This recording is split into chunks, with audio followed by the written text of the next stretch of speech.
The greatest wealth is to live content with little.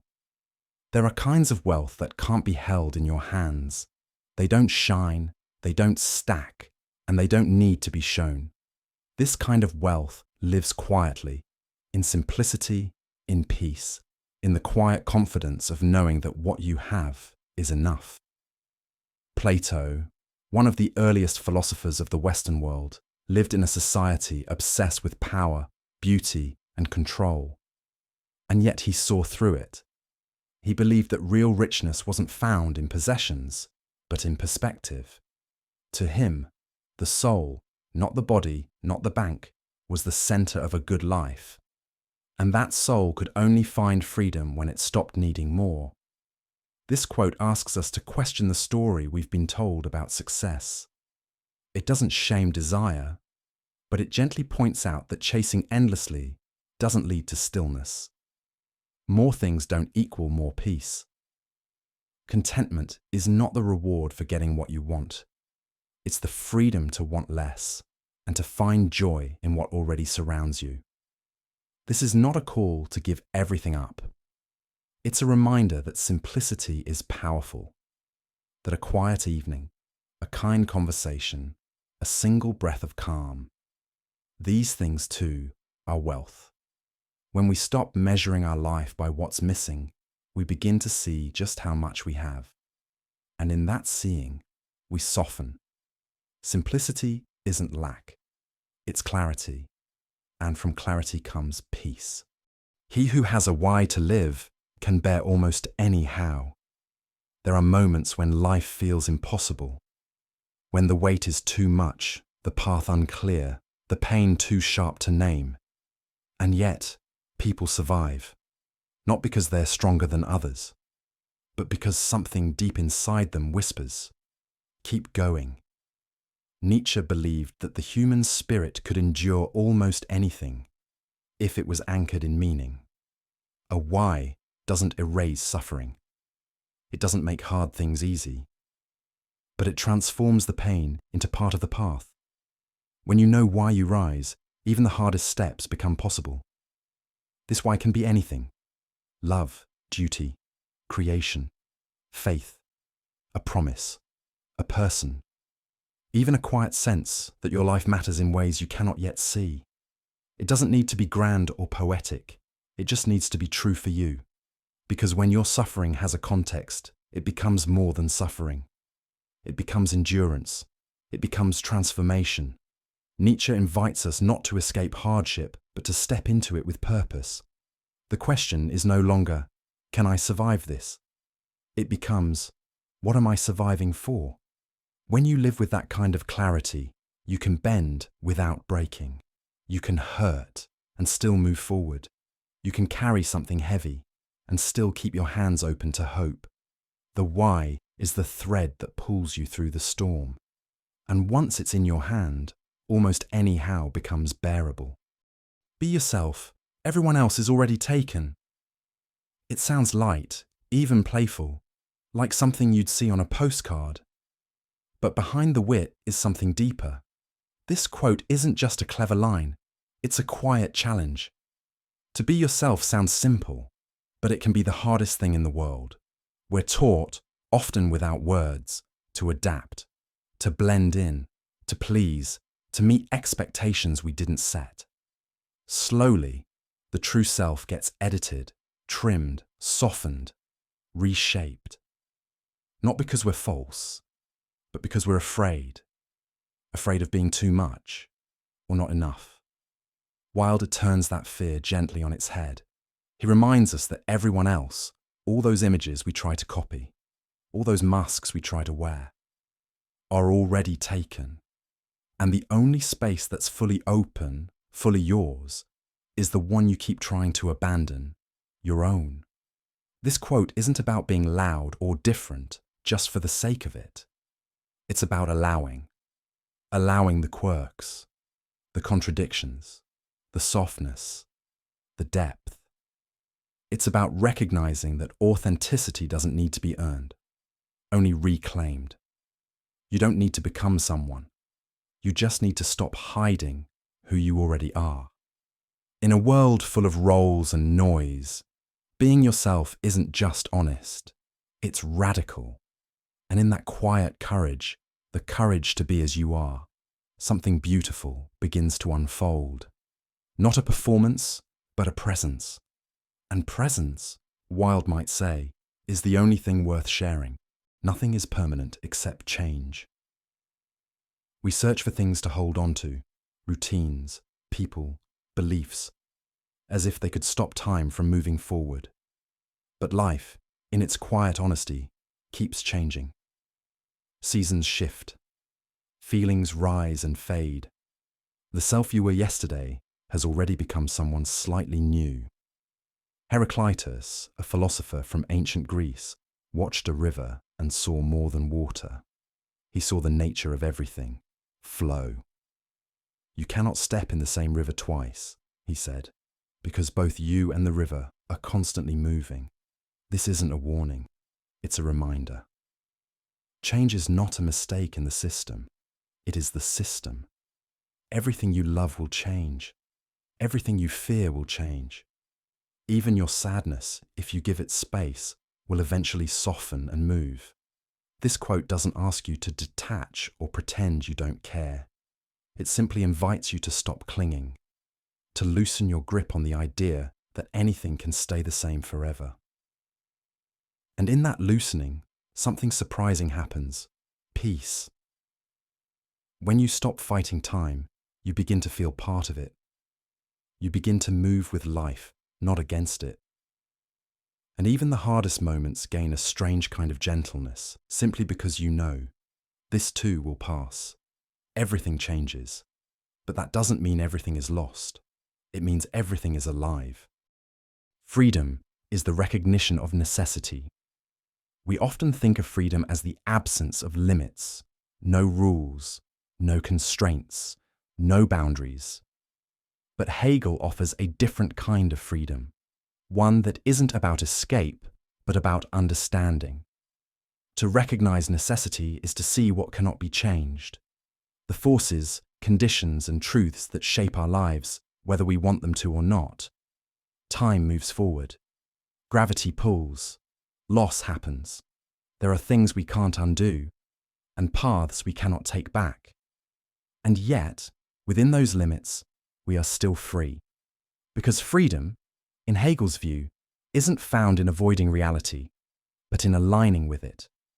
When you know what must be, you can focus your energy on what can be.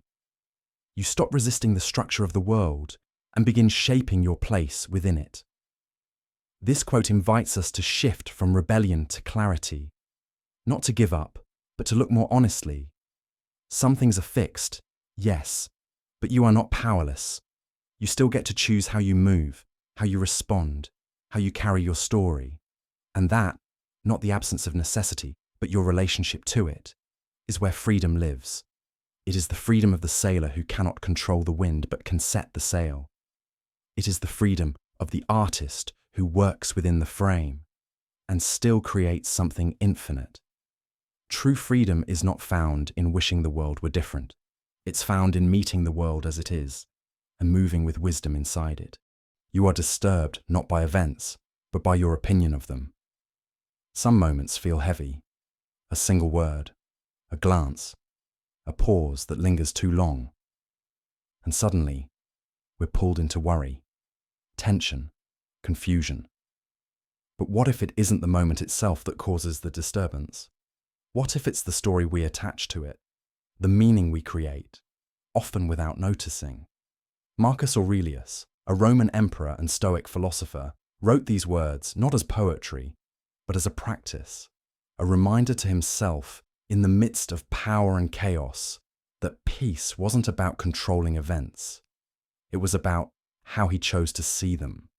We tend to believe that what happens to us determines how we feel. But this quote turns that belief around. It suggests that our inner state begins with interpretation, not with circumstance. Events are neutral. It is our opinion that gives them shape. This doesn't mean we suppress our feelings or pretend everything is fine. It means we pause, we notice, we ask, Is what I'm feeling coming from the moment or from the meaning I've given it? That space, that pause between event and judgment, is where freedom lives. You can't always change what happens, but you can gently shift how you relate to it. And in that shift, you reclaim your power. Not power over the world, but over your inner weather. A moment becomes lighter, a thought loosens, and slowly, softly, peace returns. Not because the world is quieter, but because you are. Let go of what was, accept what is, allow what will be. There is a quiet wisdom in these words, not as an instruction, but as an invitation. We spend much of our lives holding on to old roles, old hurts, versions of the past we replay again and again, hoping they'll finally make sense. But the past, no matter how vivid, is unchangeable. It lingers not in reality, but in memory, shaped by our thoughts, not by facts. And the future, it lives in a place we haven't reached. We try to control it, prepare for it, predict it. But even our best efforts can't guarantee its shape.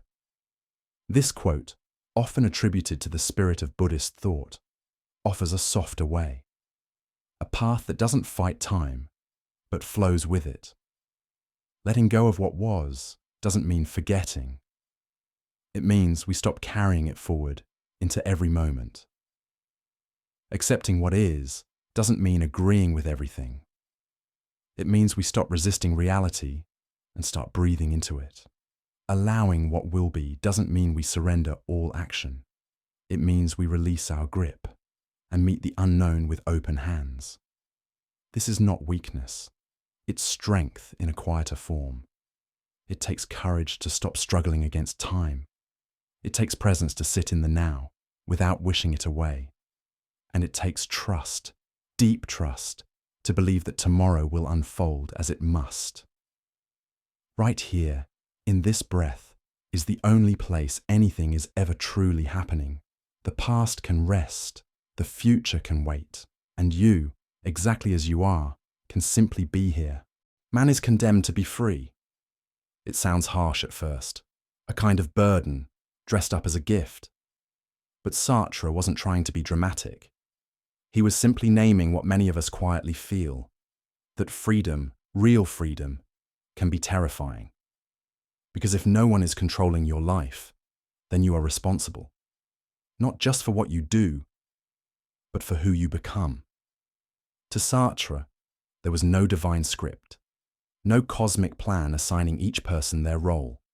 You are born, and then, with each choice, each silence, each action, you write the meaning of your own existence.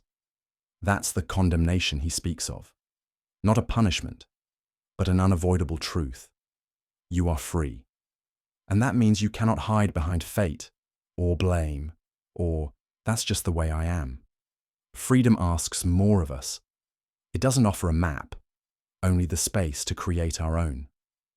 But within that responsibility, something beautiful appears. You're not bound to repeat the past. You're not stuck in what was handed to you.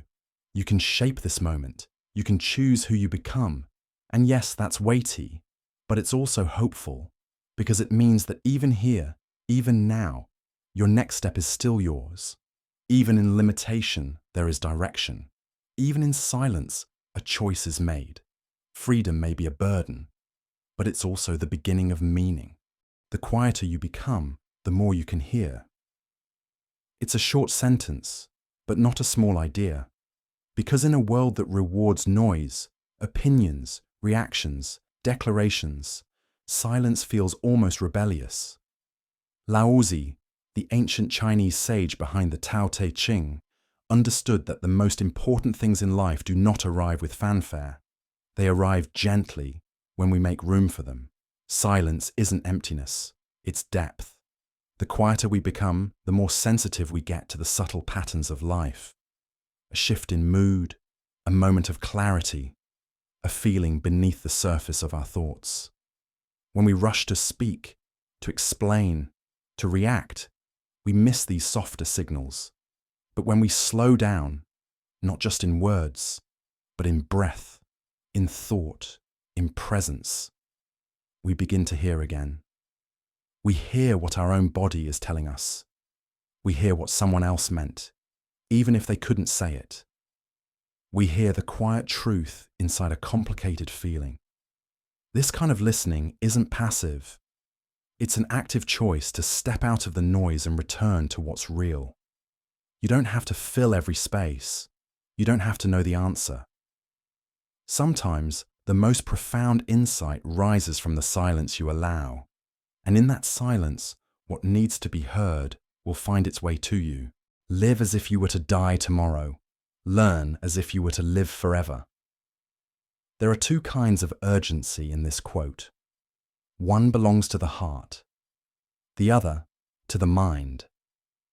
To live as if you were to die tomorrow means living fully, not recklessly, but honestly, without delay.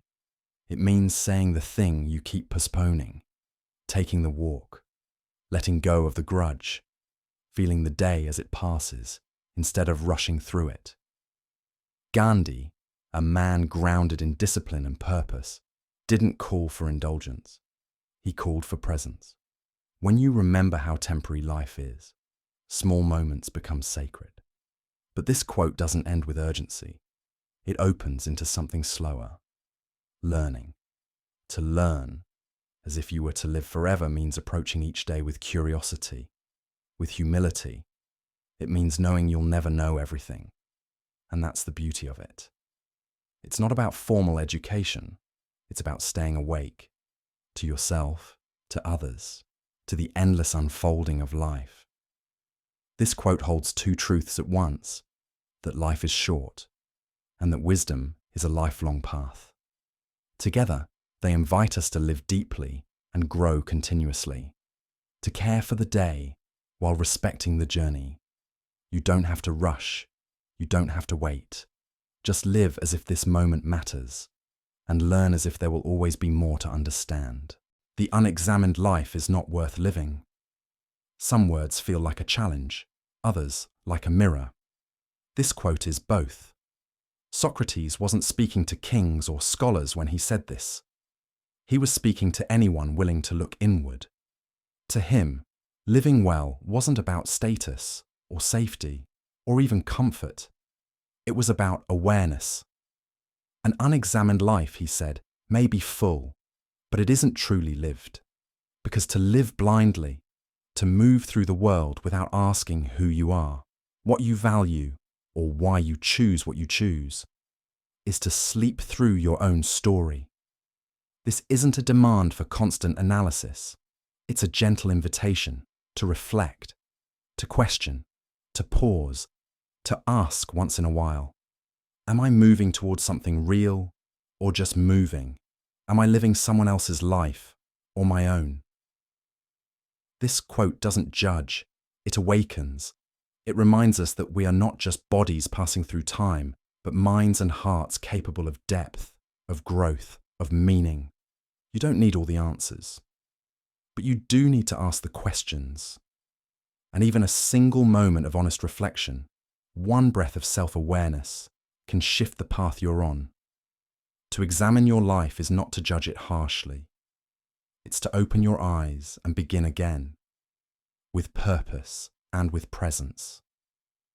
And that, Socrates believed, is when living truly begins. Happiness depends upon ourselves. We often chase happiness like it lives somewhere else, in success, in recognition, in the future. But Aristotle, one of the earliest thinkers to study human flourishing, believed that true happiness doesn't arrive from the outside. It begins within. This quote is both empowering and confronting, because if happiness depends on us, it means we can find it, but also that we must take responsibility for it. To Aristotle, happiness wasn't a passing mood or a sudden joy. It was something deeper. A life lived with purpose, character, and virtue. It came not from what we owned, but from how we lived, from the habits we build, the values we follow, the choices we make when no one's watching. This kind of happiness doesn't shout, It doesn't need an audience. It grows slowly, in quiet decisions, in how we treat others, and how we return to ourselves at the end of each day. This quote reminds us, you don't have to wait for permission to feel whole. You don't have to wait for everything to be perfect. You can begin now, by becoming more honest, more present, more aligned with who you really are. Happiness isn't given, it's cultivated, and the gardener, always, is you. You can't cross the ocean without losing sight of the shore. There's a moment just after the beginning that's harder than the start itself. It's when you've left the familiar, but haven't yet arrived at the unknown. You're in between, floating, doubting. And that's where this quote lives. Gide reminds us, growth asks for risk. Movement requires uncertainty. You cannot explore new worlds while still clinging to the dock. We often want transformation without discomfort, change without loss. But every meaningful journey begins with letting go of habits, roles, ideas of who we thought we were. The shore feels safe because it's known, but safety can also be a cage. At some point, to become who you're meant to be, you must allow the shoreline to fade behind you. That space, the wide open ocean between here and there, is where you find not just new horizons, but new parts of yourself. This quote doesn't glorify recklessness. It simply honors the courage it takes to move forward when the outcome isn't guaranteed, to float in the unknown, to trust the wind more than the anchor, to believe that something true is waiting, even if you can't yet see its shape. Crossing the ocean is never easy, but staying on the shore, forever safe, means never truly setting sail. And some parts of you, the strongest, the freest, only awaken once you've lost sight of land. Speak little, think deeply, act decisively. In a world full of noise, this quote feels like a pause, a return to something slower and wiser. Seneca, one of the leading voices of Stoic philosophy, lived in the heart of Roman politics. He knew the dangers of empty words, rushed thinking, and delayed action. This quiet triad, speak little, think deeply, act decisively, holds a kind of rhythm. First, speak little. Not out of fear, but out of care. Words have power. When used lightly, they scatter. When chosen with intention, they land. To speak less is not to say less. It is to say only what matters. Then, think deeply, not endlessly, not obsessively, but with honesty, with patience. Deep thinking means we sit with an idea long enough to understand it, not just react to it. And finally, act decisively. Once clarity has arrived, don't wait for perfect certainty. The Stoics believe that wisdom is not just contemplation, it's action. Even a quiet life must move forward. This quote invites us to live like a still lake, silent on the surface, reflective in thought, but when the time comes, capable of swift, clean motion. No noise, no delay, no waste, just calm precision. To speak less, to think more. And then, when the moment calls for it, to move. Truth is the silence beyond words. There are some things language cannot hold, not because they're too complicated, but because they are too simple, too still, too vast. Ramana Maharshi, a silent sage of modern India, didn't teach through lectures or debate. Much of his presence was quiet. His wisdom came not from giving answers, but from pointing inward.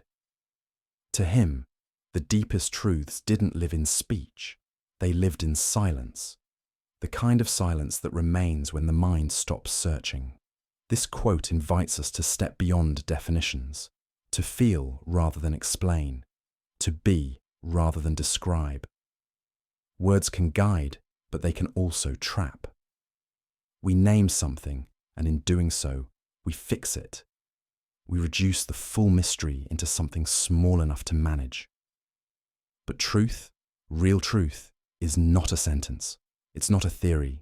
It's an experience, a quiet recognition that cannot be taught, only remembered. You felt it before, in stillness, in awe, in the space between thoughts where everything suddenly feels whole. In that moment, there is no need to speak. Not because you lack something to say, but because saying anything would only take you further away. This kind of silence isn't absence, it's presence. And in that presence, truth reveals itself, not as something to be solved, but as something you've always known, beyond words, beyond thought. Simply here. Less is more. 3 short words, and yet they open a quiet doorway to a very different way of living. In a world that often pushes us to add, collect, upgrade, this quote invites us to subtract, not to lack, but to clarify. Mies van der Rohe, an architect of modern simplicity, believed that beauty wasn't found in complexity, but in precision, in space, in what was left out. And that idea extends far beyond design. It's about how we live, how many of our days feel full, but not fulfilling. How many thoughts crowd the mind when only a few truly matter? Less is more is not minimalism for aesthetics' sake. It's about making room, room to breathe, room to feel, room to notice the small details that get lost in the clutter. A breath, a pause, a single ray of light across the floor. When we begin to remove the excess, whether it's noise, things, obligations, or even thoughts, something soft emerges. Presence. Simplicity doesn't shrink life. It reveals it. What remains after we let go is often more powerful than what we held on to. This quote reminds us, you don't need more to be more. Sometimes less isn't just enough. It's exactly right. Less is more. 3 short words, and yet they open a quiet doorway to a very different way of living. In a world that often pushes us to add, collect, upgrade, this quote invites us to subtract, not to lack, but to clarify. Mies van der Rohe, an architect of modern simplicity, believed that beauty wasn't found in complexity, but in precision, in space, in what was left out. And that idea extends far beyond design. It's about how we live, how many of our days feel full, but not fulfilling. How many thoughts crowd the mind when only a few truly matter? Less is more is not minimalism for aesthetics' sake. It's about making room, room to breathe, room to feel, room to notice the small details that get lost in the clutter. A breath, a pause, a single ray of light across the floor. When we begin to remove the excess, whether it's noise, things, obligations, or even thoughts, something soft emerges. Presence. Simplicity doesn't shrink life. It reveals it. What remains after we let go is often more powerful than what we held on to. This quote reminds us, you don't need more to be more. Sometimes less isn't just enough. It's exactly right. The art of life is a constant readjustment to our surroundings. Life doesn't unfold in straight lines. It moves like water, shifting, curving, changing course. And if we try to stay fixed, rigid, untouched, we crack. Kakuzo Okakura, a Japanese scholar of art and tea, understood that harmony doesn't come from controlling the world. It comes from learning how to move with it. This quote suggests that life is not something to master once and for all. It is something to tune into, again and again. To readjust is not failure. It is wisdom in motion. We readjust when plans change, when someone we love needs us in a new way, when we ourselves become different, softer, older, braver, quieter. Like a dancer responding to music, the art of life lies in noticing the rhythm of the moment, and moving with it instead of against it. We don't always get to choose the melody, but we can choose how we respond. To be alive is to shift, gently, consciously, with the world as it shifts around us. This doesn't mean constant instability. It means flexibility with presence, grounded but not stuck, adaptable but not lost. The most graceful lives are not the most perfectly planned, but the ones most willing to change shape, again and again, without losing their center. And in that fluid space, where we adjust rather than resist, we find not chaos, but flow. Time is an illusion. We move through hours, days, years, as if they're solid. We glance at clocks. We chase deadlines. We remember the past and anticipate the future. But what if all of that, the ticking, the planning, the pressure, is not quite real? Einstein, one of the most brilliant minds in science, looked at time not as something absolute, but relative. To him, time wasn't a constant stream. It bent, stretched, slowed, depending on speed, gravity, and perspective. In physics, that's revolutionary. But on a human level, it's quietly liberating. Because if time is not fixed, then maybe your experience of it matters more than the numbers. Maybe 5 quiet minutes can feel like an hour. And maybe the past and future live more in thought than in reality. This quote invites us to soften our grip on time, to stop rushing, to stop fearing that we're behind, to return again and again to the only moment that is truly real, now. You don't have to be ruled by the clock. You don't have to measure your worth by how much you get done today. Time, Einstein reminds us, is not the master. It's the setting. And within that setting, you get to choose how present you are, how deeply you breathe, how softly you live. Even if the hours are passing, right now you're here, and that's all that's ever been real. Music is a moral law. Some truths can't be argued or explained. They must be felt. Music is one of those truths. It doesn't ask for permission. It bypasses the mind and speaks directly to something older, deeper. A sadness you forgot was there. A calm you didn't know you needed. Plato, though known for logic and philosophy, saw music not as entertainment, but as something essential to human nature, a force as shaping as law, as influential as language. When he called music a moral law, he meant that it touches the soul in a way that words cannot. It teaches without teaching. It shapes us from the inside out.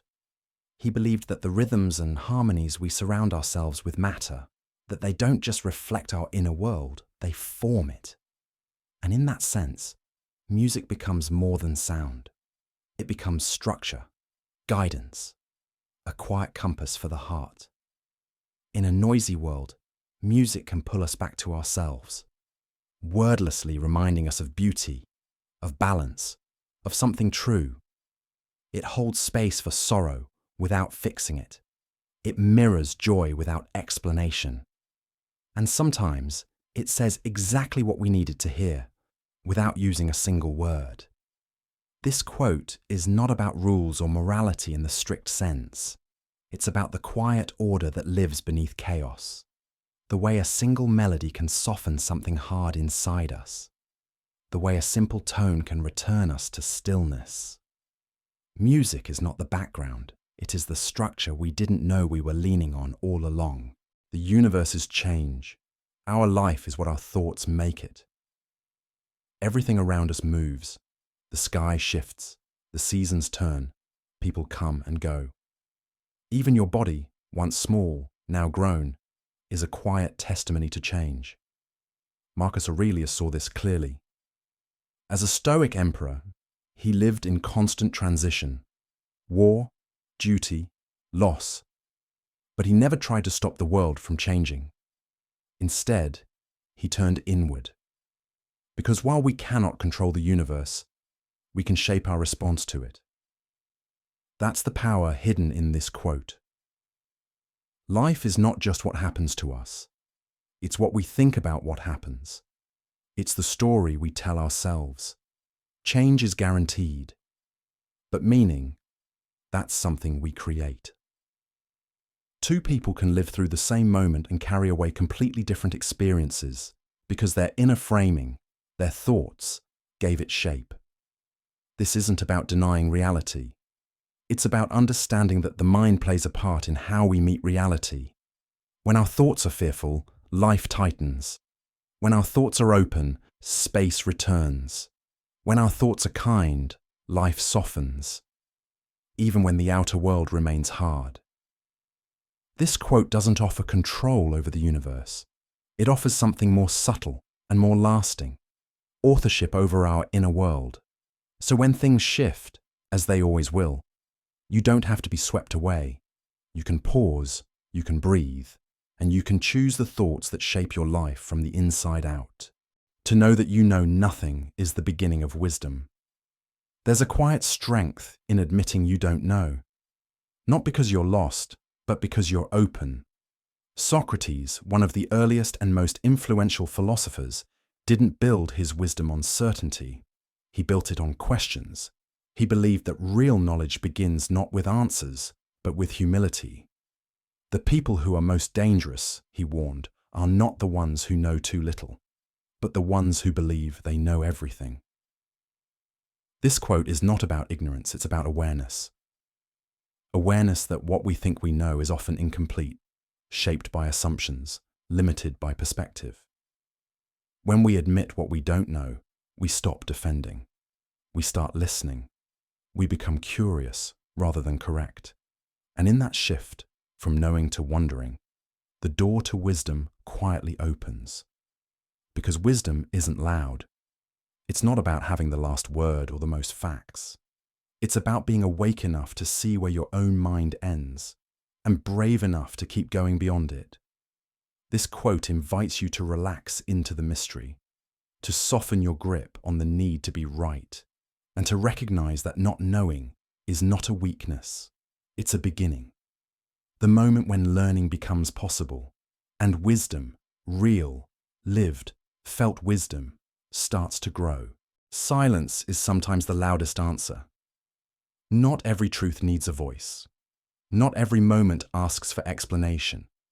Sometimes silence carries more weight than words ever could.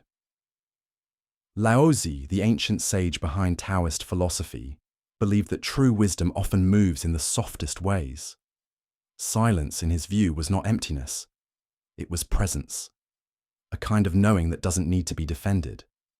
When someone misunderstands you, silence can offer a dignity that arguing cannot. When the world demands a reaction, silence can be a boundary. And when emotions rise, anger, fear, grief, silence becomes a space in which those feelings can settle instead of escalate.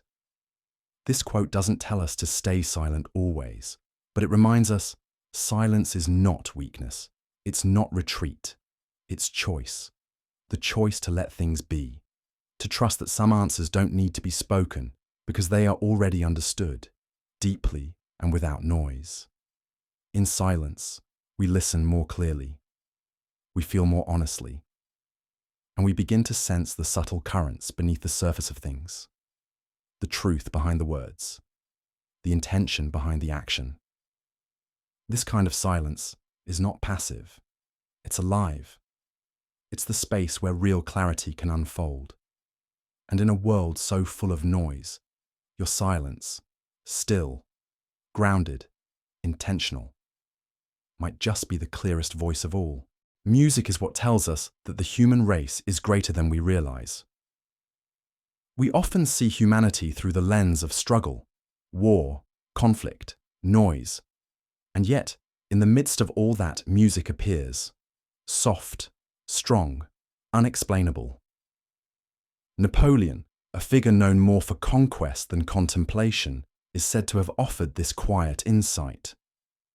That music reveals something higher in us, something more graceful than survival, more generous than strategy, more lasting than power. Because music doesn't serve a purpose in the way tools do. It doesn't help us eat or defend or build. And yet, we've always made it. In every culture, in every age, Even in times of suffering, music has been there. A lullaby in a dark room, a drum beat around a fire, a symphony rising from silence. This quote invites us to remember that there's more to being human than thinking and striving. There's also feeling, wonder, beauty. Music speaks in a language without borders. It reaches people who disagree, people who grieve, people who've never met. It says, you are not alone. It says, there is something in you worth hearing. When words fail, music remains. And when we create or receive it, even for just a moment, we touch the part of ourselves that is not afraid, not small, not divided. The part of us that is more. And maybe, as this quote suggests, music isn't just a sound, it's proof. Proof that we are capable of more than we know. Wisdom begins in wonder. Before the answers, before the books, before the systems and theories, there is wonder. A pause, a question, a moment where the familiar suddenly feels mysterious. Socrates, the philosopher who taught not through lectures but through asking questions, believed that wonder was not something childish or naive. It was the beginning of wisdom itself. To wonder is to admit that you don't know, to feel the world as strange again, to look at something you've seen 1,000 times and notice it as if for the first time. We're often taught that wisdom comes from knowing more, but Socrates turns that idea inside out. He says, real wisdom doesn't begin with knowledge, it begins with not knowing, and with the openness to stay there for a while. When we allow ourselves to wonder, we soften the grip of certainty. We begin to ask deeper questions. Not just, what is this? But why does it matter? Not just, how do I succeed? But what does it mean to live well? Wonder doesn't demand an answer, it invites presence. And in that space, quiet, curious, open, something begins to unfold. Not a conclusion, but a path. One that leads, slowly and gently, not just to facts, but to understanding, to wisdom, and maybe back to wonder again. When you understand that everything changes, you are untouchable. There's a stillness that doesn't come from control, but from surrender. Lao Tzu, the ancient Taoist sage, didn't ask us to fight change. He asked us to understand it. Because once you truly see that everything changes, every feeling, every moment, every season, every state of mind, something inside you begins to loosen. You stop holding on so tightly. You stop fearing the shift. The joy won't last. That's okay. It never could. The pain won't last. That's a mercy. It never does. Nothing is fixed. Not your identity. Not your situation. Not even your worries. When you know this, not just with your mind, but with your bones, you become untouchable. Not because you avoid life, but because you're not shaken by it. You don't expect permanence, so you're not betrayed when things fall away. You flow. You bend. You remain grounded. Not in what stays the same, but in the trust that everything will move. This is not cold detachment. It's warm acceptance, a kind of inner strength born from knowing I can meet whatever comes, because it will pass, and I will still be here, aware, breathing, still whole. To understand change is to be in harmony with life. And in that harmony, fear loses its grip. You don't cling. You don't resist. You simply remain. The mind is everything. What you think, you become. We often look outward to understand who we are, at our actions, our roles, the things we've done. But this quote turns the gaze inward, not to our behavior, but to the quiet place where it all begins, the mind. Boeda taught that the mind is not just where thoughts arise, it is where reality takes shape, because what we think, repeatedly, habitually, becomes how we see the world, and how we see the world becomes how we move through it. If your thoughts are harsh, the world will seem unkind. If your thoughts are full of fear, everything will feel like a threat. But if your thoughts are calm, spacious, honest, you begin to experience life in a completely different way. This isn't magic, it's perception. The mind is not a mirror, passively reflecting reality. It's a lens, shaping, colouring, filtering everything we encounter. And that means we are not just receivers of experience, we are participants in its creation. To become something new on the outside, we must tend gently to what lives within. This quote is both a warning and a gift, because if your thoughts shape your life, then the path forward begins in silence, in attention, in the smallest shifts of self-awareness. You are not your thoughts, but you are shaped by them, so choose them carefully, because what you think, you become. We are what we repeatedly do. Excellence, then, is not an act, but a habit. We often imagine excellence as a single moment, a performance, a breakthrough, a rare display of talent. But Aristotle saw it differently. To him, who you are is not defined by what you do once, but by what you do again and again. Your actions become patterns. Your patterns become identity. And slowly, quietly, your habits shape the very structure of your life. This quote isn't about pressure, it's about power.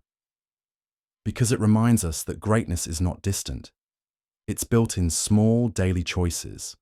You don't need to be extraordinary in a single gesture. You need to be intentional in the ordinary ones. Kindness once is nice. Kindness daily becomes character. Focus once brings results. Focus daily becomes mastery.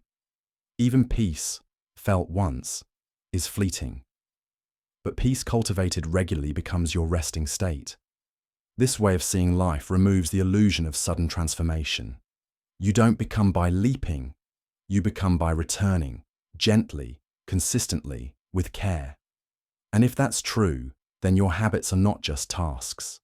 They are declarations of who you are becoming, and who you are is always unfolding step by step, thought by thought, choice by choice, not in flashes, but in rhythm. Life can only be understood backwards, but it must be lived forwards.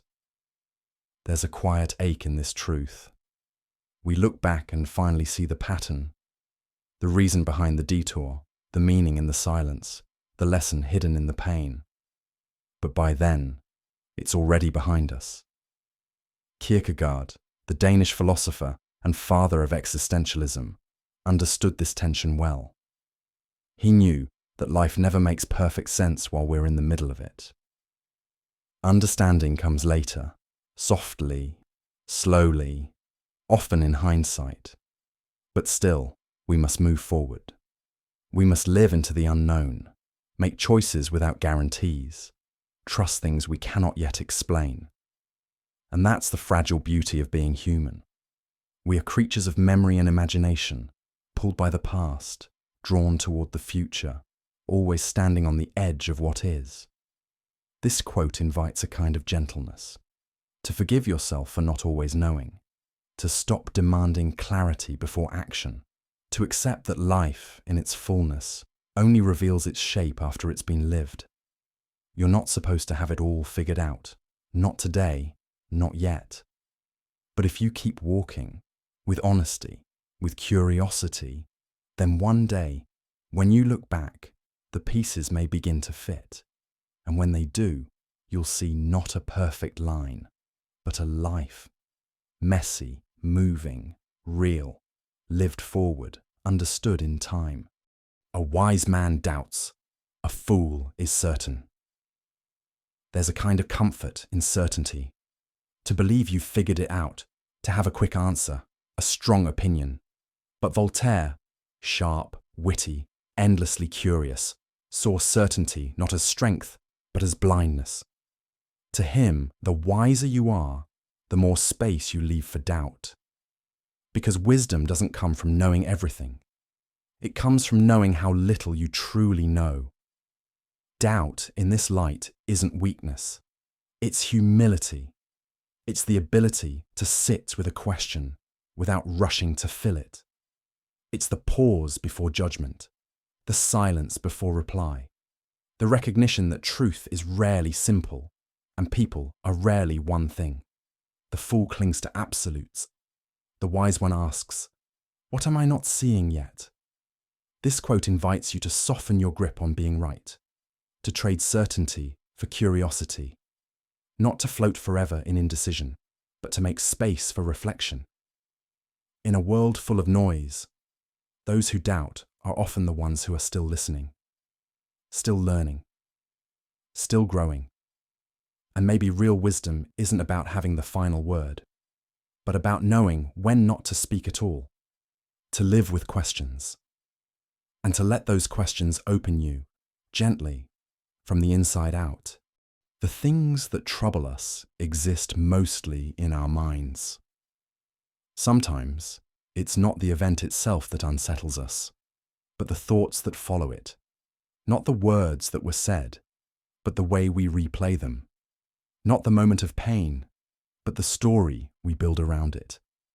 Marcus Aurelius, the Stoic emperor who ruled with both strength and introspection, saw this clearly. He knew that the mind has immense power, not just to shape perception, but to create suffering.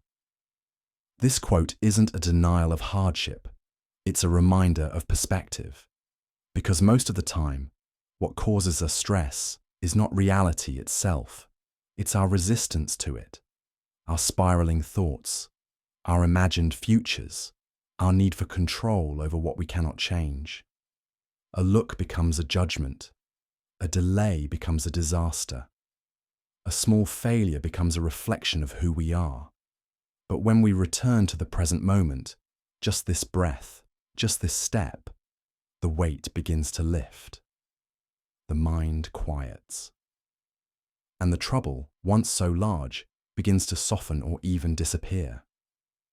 This quote invites us to be gentle with our thoughts, to recognize when the mind is adding fear where there is only uncertainty, to pause before believing everything we think, and to remember, peace isn't found in perfect circumstances, it's found in clear seeing. And the moment you begin to see your thoughts, you are no longer ruled by them. Beware the barrenness of a busy life. It's easy to fill a day, tasks, notifications, conversations, lists, busy hands, busy thoughts, busy hours. But Socrates saw something hollow behind that constant motion. He warned that a full schedule doesn't always mean a full life. Because busyness, when left unexamined, can become a kind of distraction. A way to avoid silence.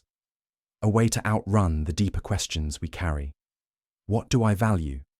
What truly matters? Am I moving towards something meaningful, or simply moving to avoid stillness? This quote asks us to look beneath activity and ask, what is this all for? Are we growing, connecting, deepening, or just circling endlessly around shallow tasks? A barren life isn't necessarily empty of motion. It's empty of reflection, of pause, of purpose. But the good news is this: meaning doesn't require a complete life overhaul. It begins in small spaces, moments of quiet, honest attention. One breath, one choice, one evening, without urgency. To be still, to feel what's real. To remember that doing less can sometimes bring you back to more. This quote doesn't ask you to stop completely. It simply asks, what are you filling your life with? And what might grow if you made space? Being present is enough. We spend so much of life chasing something: improvement, success, understanding, completion. But this quote from Eckhart Tolle, a teacher of presence and awareness, offers a gentle contradiction. You don't need to add more. You don't need to fix or explain. You don't need to reach the next step to be worthy of rest. Being here, truly here, is enough. The present moment is not a stepping stone, it is the path itself. Yet we often overlook it, lost in thought, replaying the past, predicting the future, measuring this moment by what it lacks. But the now, this breath, this silence, is the only place where life actually happens. And the more we return to it, the more we begin to notice. The mind may want more, but the soul feels peace in stillness. No striving, no judgment, just presence. To be present doesn't mean to stop dreaming.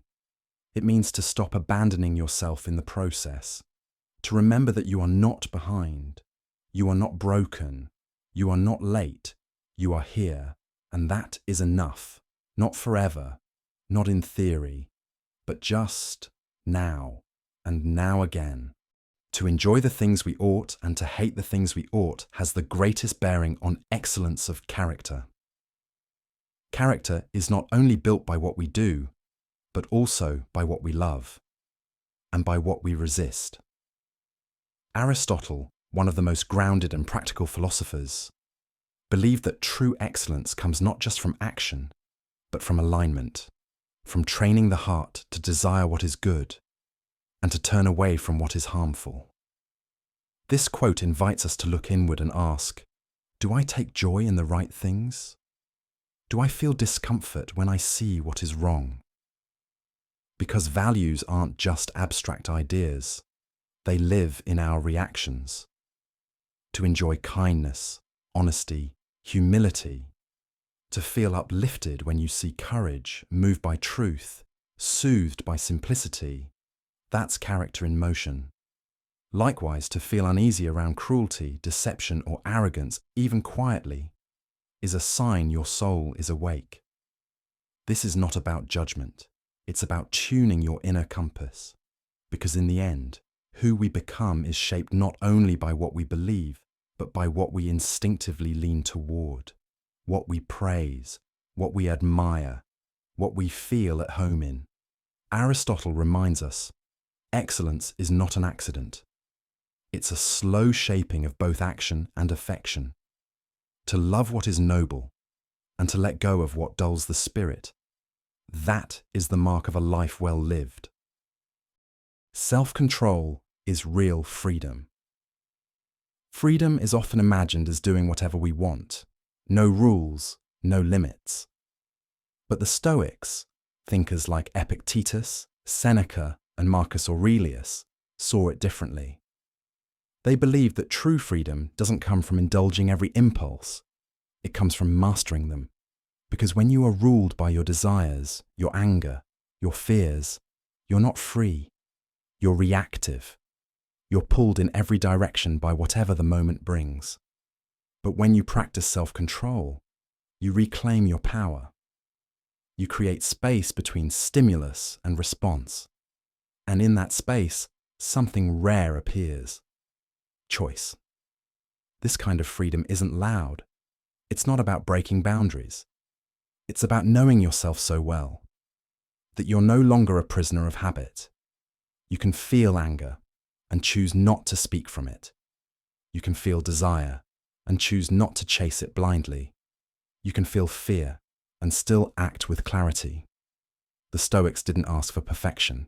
They asked for discipline, not to suppress emotion, but to understand it, not to avoid life, but to meet it with calm strength. This quote reminds us, freedom is not the absence of restraint, it's the presence of wisdom. And when you can hold yourself steady, even as the world shifts, you are already free. He who listens, learns. Wisdom doesn't begin with speaking. It begins with silence, with the choice to stop broadcasting your thoughts and to start receiving the world as it is. Plato, student of Socrates, teacher of Aristotle, knew that deep knowledge isn't poured into us like water. It's drawn out slowly, in dialogue, in presence, and most of all, in listening. To listen is not simply to hear sounds, it's to be open, to set aside your own assumptions long enough to truly absorb another perspective. And that takes humility. Because when you listen, really listen, you are not just gathering information. You are surrendering control. You are saying, there is something here I do not yet understand, and I'm willing to let it shape me. In a world where everyone wants to speak, to argue, to be right, listening becomes a radical act. It's how we learn about others, how we notice our blind spots, how we connect in a way that goes beyond words. This quote is deceptively simple, but quietly powerful. To learn is not just to take in knowledge, it is to let go of your certainty, just long enough for something new to enter. Plato reminds us, true understanding begins not with the voice, but with the ear. Do not explain your philosophy, embody it. In a world full of words, where everyone has something to say, this quote invites something quieter and deeper. Epictetus, one of the most grounded voices in Stoic philosophy, reminds us that what truly matters is not how well we can describe our beliefs, but how gently, steadily, and truthfully we live them. It's easy to talk about wisdom, to discuss patience, humility, strength, but life rarely tests us in conversation. It tests us in traffic, in silence, in disappointment, in how we speak to someone when we're tired, in how we carry ourselves when no one is watching.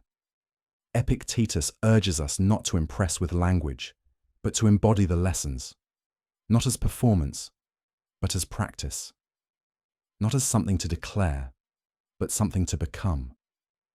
Because the most honest form of philosophy is not what we say about it, but what we do with it when it's inconvenient, when it's hard, when it would be easier to forget.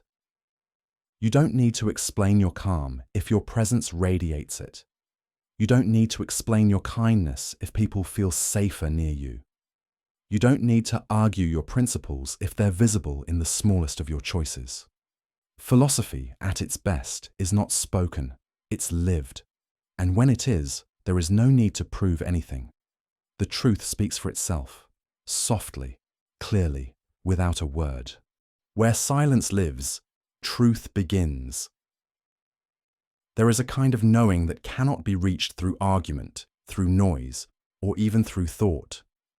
Laozi, the ancient Taoist sage, reminds us that truth is not something we conquer or collect, but something we fall into, gently, quietly, in the stillness beyond all striving. Silence, in this sense, is not the absence of sound. It is the soft clearing of space, a space where our defenses lower, where our opinions rest, and where the world can finally speak to us without interruption. In silence, we are no longer performing or persuading. We are simply present, undistracted and alert, like still water that suddenly reflects the sky. Laozi believed that words, while useful, often conceal as much as they reveal. They can distort what they try to express and create distance where closeness is needed. But silence does not distort. It does not divide. It allows us to feel the subtle truth beneath the surface, the truth of what we are, what we feel, what we already know deep within. To sit in silence is not to retreat from life, but to return to it with clarity. Because once the noise of ego softens, once the endless rehearsals of the mind begin to fade, what remains is something real, something grounded, something that has always been there, waiting to be heard. And so this quote is not just a poetic thought, it's an invitation to stop, to listen, to remember that sometimes the deepest truths are not spoken at all, but heard only in silence. Be like the moon, calm, luminous, and silent. Not everything that guides us needs to speak. Not everything that shines needs to burn. In this quiet teaching from the Zen tradition, the moon becomes more than just a distant object in the night sky. It becomes a metaphor for how we might move through the world with presence, softness, and grace. The moon does not push. It does not rush. It does not explain itself. And yet it is noticed. It is felt. It lights the darkness, not by force, but by simply being what it is, steady, luminous, silent. This saying invites us to carry that same quiet power within ourselves. To be calm, not because everything is easy, but because we have learned how to sit with the moment without needing to control it.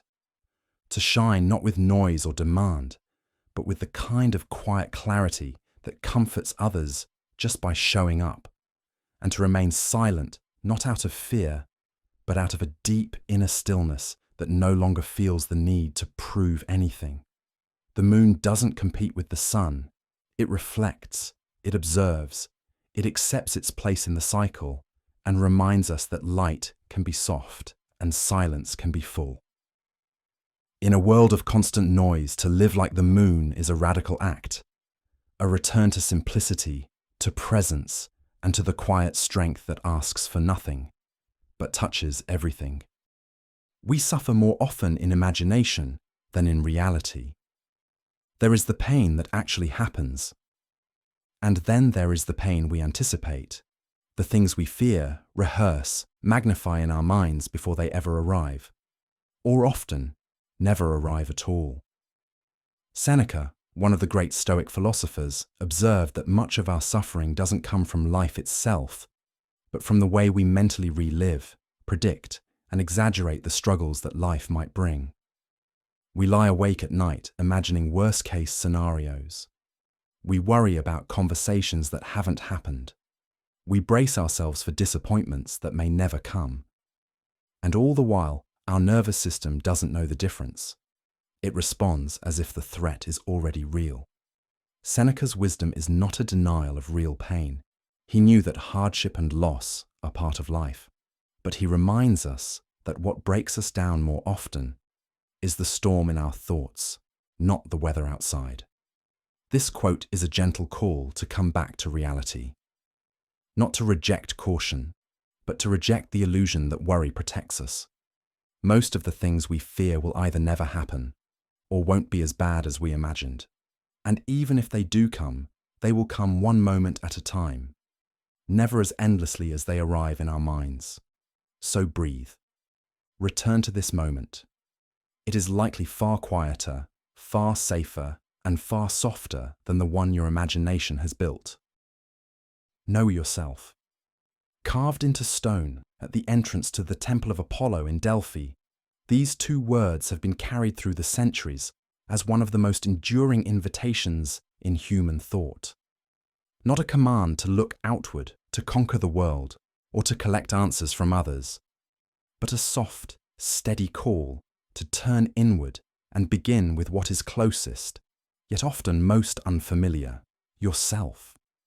To know yourself is not to memorize a list of traits, nor to label your personality in tidy terms, but to develop an ongoing relationship with your inner life, the subtle shifts in your thoughts, the quiet motivations behind your actions, and the feelings that rise when no one else is watching.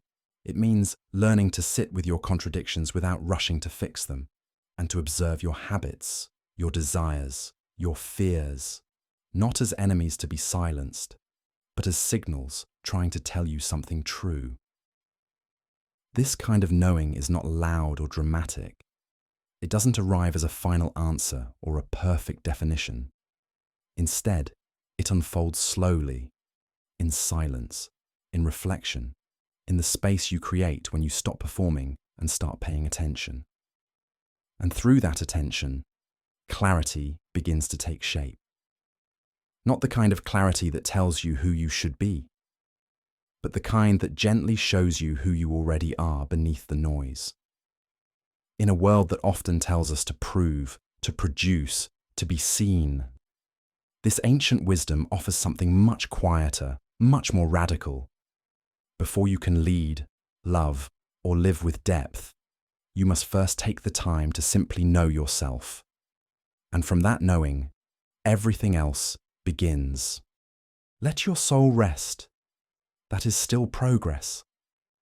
We are so often taught that progress means movement, that to grow is to do more, achieve more, push further, rise faster. But Laozi, the gentle voice behind Taoist wisdom, reminds us that not all growth happens in motion, and not all healing requires effort. To let your soul rest is not to give up. It is not failure or laziness or stagnation. It is the recognition that even the earth pauses, even the tides retreat, even the moon wanes. And in that quiet rhythm, life continues. When you allow yourself to rest, deeply and without guilt, you create space for something soft to return. Balance, clarity, calm. Progress does not always look like action. Sometimes it looks like stillness after a long struggle. Sometimes it sounds like silence instead of striving. Sometimes it feels like finally releasing the pressure to be something more. And remembering that you already are enough. When the soul is tired, no amount of forward motion will lead you home. But when the soul is given space to breathe, to fall quiet, to simply be, you begin to reconnect with something truer than any plan or performance. So let yourself rest, not just to recharge for more doing, but because rest itself is sacred. It is part of the path. It is part of becoming. And as Laozi would suggest, sometimes doing nothing is the most powerful thing you can do. Don't rush. Rest is the foundation of all clarity. In a world that constantly urges us to hurry, to decide faster, to produce more, to keep moving at all costs, this simple Taoist truth invites us to slow down, not as a luxury, but as a necessity. Because without rest, the mind becomes cluttered, the heart grows heavy, and our vision of the world begins to blur, no matter how fast we move. Rushing may bring results, but it rarely brings wisdom. It scatters our attention, fills our hours with noise, and leaves us breathless, unable to hear the quiet voice of knowing that lies just beneath the surface. Rest, in contrast, is not the absence of effort. It is the condition in which meaningful effort becomes possible. When we rest, we allow the mud to settle and the water to clear. Thoughts that once felt urgent lose their edge. Emotions that overwhelmed us soften. And slowly, gently, what matters most begins to emerge, not as something forced, but as something remembered. Taoist philosophy teaches that the path of truth is not a straight line, and it is not paved with constant doing. It unfolds naturally when we stop trying to control it. When we trust that clarity arises not through force, but through balance. So don't rush. Let the moment arrive on its own. Let your breath settle. Let your mind grow quiet. Because from that stillness, clarity is born. An open mind knows no struggle. There is a kind of freedom that doesn't come from solving problems or overcoming resistance, but from simply loosening the grip we have on our ideas, our judgments, our need to be right or in control.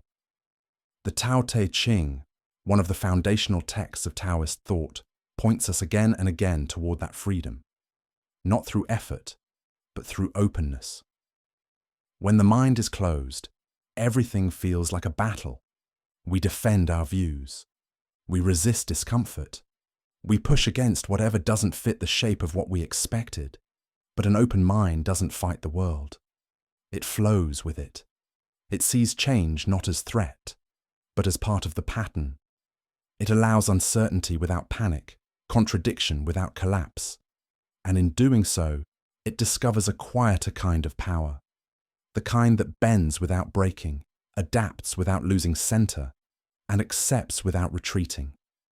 To open the mind is not to believe everything. It's not to lose discernment. It is to soften the boundary between self and other, to become curious where once we were certain, and to choose understanding over defense.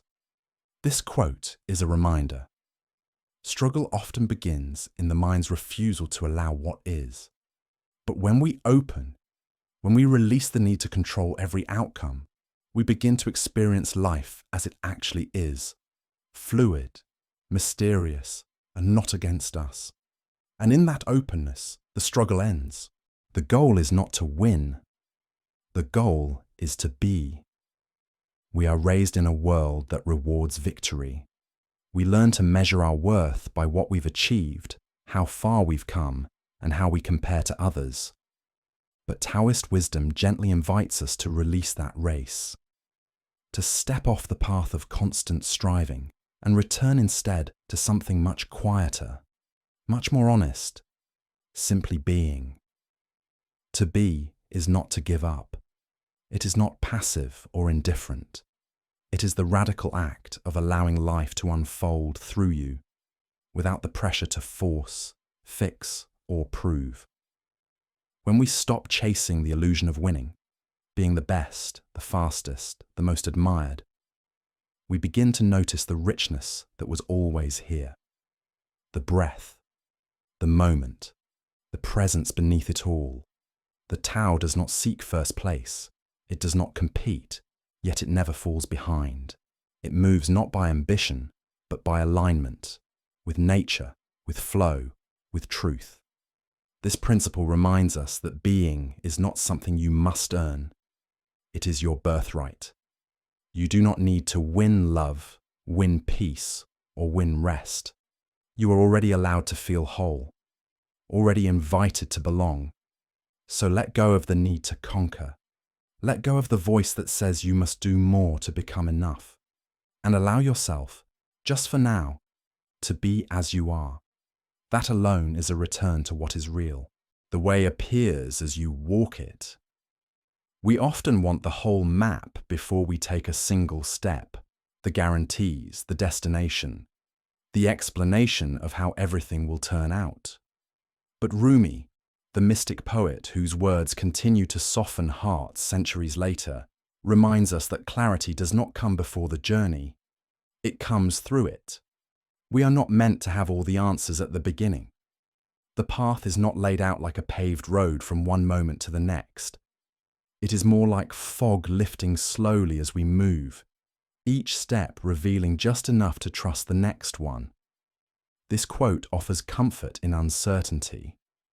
You don't need to have it all figured out to begin. You don't need to know what's 5 chapters ahead in order to write the next line. What matters is not that you see the end, but that you're willing to walk honestly, attentively, with open eyes and a steady heart.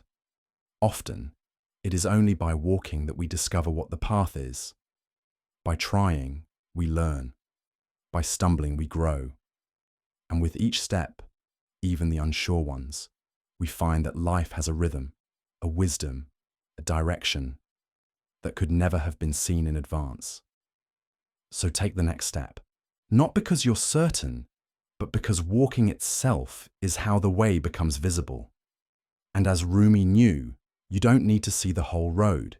You just need to trust the movement of your own feet. Love is the only thing that multiplies when shared. Most things we give away become smaller. When we divide time, money, or possessions, we're left with less for ourselves. But love doesn't follow those rules. St. Augustine, philosopher, theologian, and seeker of the soul's truth, recognized that love belongs to a different kind of economy. The more you give it, the more it grows. This quote reminds us that love does not diminish in the giving. It expands. A kind word doesn't leave you empty. It fills 2 hearts instead of 1. A moment of attention, of real presence, doesn't cost you something permanent. It creates a ripple that often reaches far beyond what you see. Love multiplies because it is not a resource, but a state of being. It's not something you lose by offering. It's something you become more deeply through the act of offering. In a world that often teaches scarcity, that tells us to protect, to compete, to withhold, this quote is a gentle correction. It reminds us that love is not a transaction. It's not something we measure or store up. It's something we practice. And in practicing it, we are made larger, not smaller. Even the simplest gestures, a soft look, a forgiving breath, a sincere word, can carry far, because love is the one thing that echoes without end when we release it. So give freely. not because it's strategic, but because it's the one act that always returns to you, multiplied. True freedom comes from within. We often think of freedom as something external, a matter of circumstance, environment, or control over our surroundings. We imagine that once the world is in order, once things go our way, we will finally feel free. But the Buddha, in his quiet and unwavering insight, turned that view gently inside out. He taught that real freedom is not about rearranging the outside world. It's about changing our relationship to it. True freedom, he said, is not granted by others. It isn't something that can be taken or given. It arises when the mind no longer clings, when the heart is no longer ruled by fear, and when our peace is no longer dependent on what happens around us. It comes when we stop being pulled in every direction by desire, by comparison, by anger, or by the endless need for control. Because the more we seek freedom outside, the more we risk becoming trapped inside, bound by expectation, anxiety, and constant dissatisfaction. But when we turn inward, when we begin to meet our thoughts with awareness and our emotions with compassion, a quiet shift begins. We stop reacting. We start observing. We loosen our grip on the stories we tell ourselves. And in that soft space of awareness, freedom appears, not as escape, but as presence, not as permission, but as peace. So the path to freedom does not begin with changing your world. It begins with remembering. You already carry what you seek, within. Wisdom is listening without judgment. To truly listen is one of the rarest and most powerful acts we can offer, not only to others, but to ourselves.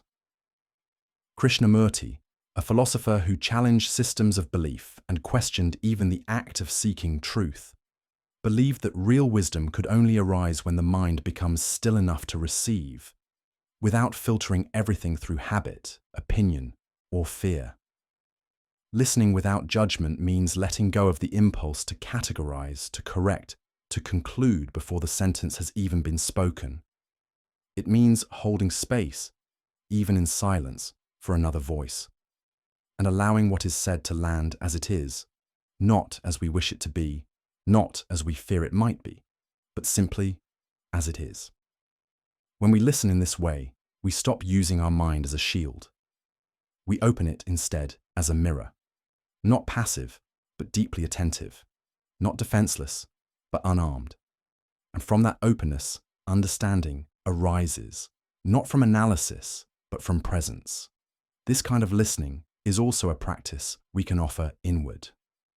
When we meet our own thoughts and emotions without rushing to label or fix them, we begin to hear the subtle voice beneath the noise, the voice of clarity, of insight, of truth.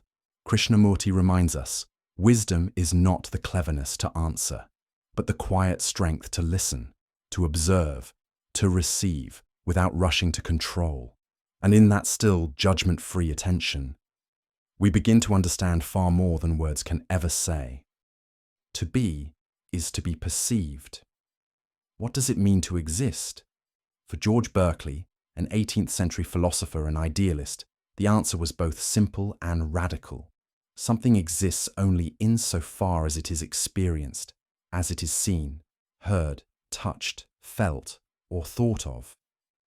In his view, there is no object without a subject, no reality without awareness, no tree falling in the forest without someone or something to perceive it. This quote is not about doubt, it is about connection. It suggests that being and consciousness are deeply intertwined, that reality is not some cold external thing separate from us, but something alive in relationship with our awareness.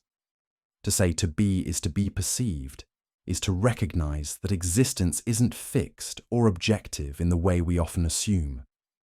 It shifts depending on how we look, what we pay attention to, and what we are present enough to receive. Even the self, the I we think we are, comes into sharper focus the moment we are seen by another, or when we pause long enough to witness ourselves with honesty.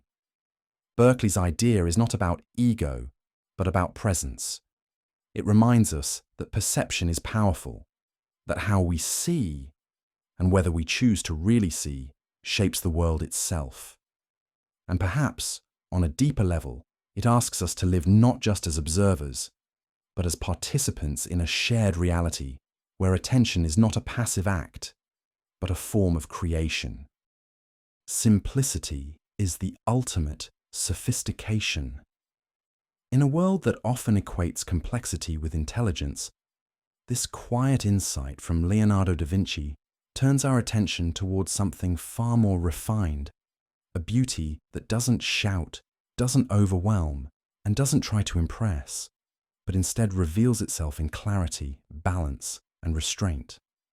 Leonardo understood that simplicity is not the absence of depth, it is the result of having gone through complexity, understood it, distilled it, and returned with only what truly matters. It is the wisdom that comes after the noise, after the clutter of too many options, too many words, too many layers. And in that return to the essential, we find elegance, precision, peace. Simplicity in this sense is not about minimalism for its own sake. It's about alignment, when form follows function, when words match meaning, when life becomes less about accumulation and more about essence. It's in the quiet design of a perfect sentence, the graceful arc of a well-made chair, the honest rhythm of a day without distraction. This quote reminds us that sophistication is not complication, it is refinement. It is the choice to remove what is unnecessary, not to impress, but to let the truth breathe. And perhaps in our own lives, we might discover that the more we simplify our words, our choices, even our thoughts, the more space we create for what is real, and the more clearly we begin to see. Patience is bitter, but its fruit is sweet. There is a particular kind of pain that comes with waiting, not just the passing of time, but the aching uncertainty that often lives inside it. The feeling of wanting something to arrive, to change, to resolve, and not knowing when or even if it will. Rousseau understood that patience is not soft or easy. It can feel like standing still while the world keeps moving, like holding your breath when everything in you wants to rush ahead. It is bitter, not because it's wrong, but because it goes against the current of our restless nature. But what grows out of that stillness, what slowly takes root in the quiet space that patience opens, is something deeper than immediate gratification. It is a fruit that doesn't ripen quickly, but when it does, it nourishes more completely. Because the things we wait for with care and trust, whether healing, clarity, forgiveness, or growth, tend to mean more when they finally come. Patience isn't passive, it is active surrender.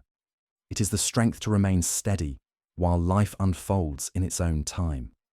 And sometimes, the waiting itself changes us, teaches us humility, builds endurance, and clears space for something unexpected to bloom. So yes, patience may taste bitter in the beginning. It stretches us, slows us down, asks us to let go of control. But its fruit, when it comes, is sweet in a way that only time can make possible. The best fighter is never angry. At first, this might sound surprising. We often associate fighting with passion, with fury, with fire in the blood.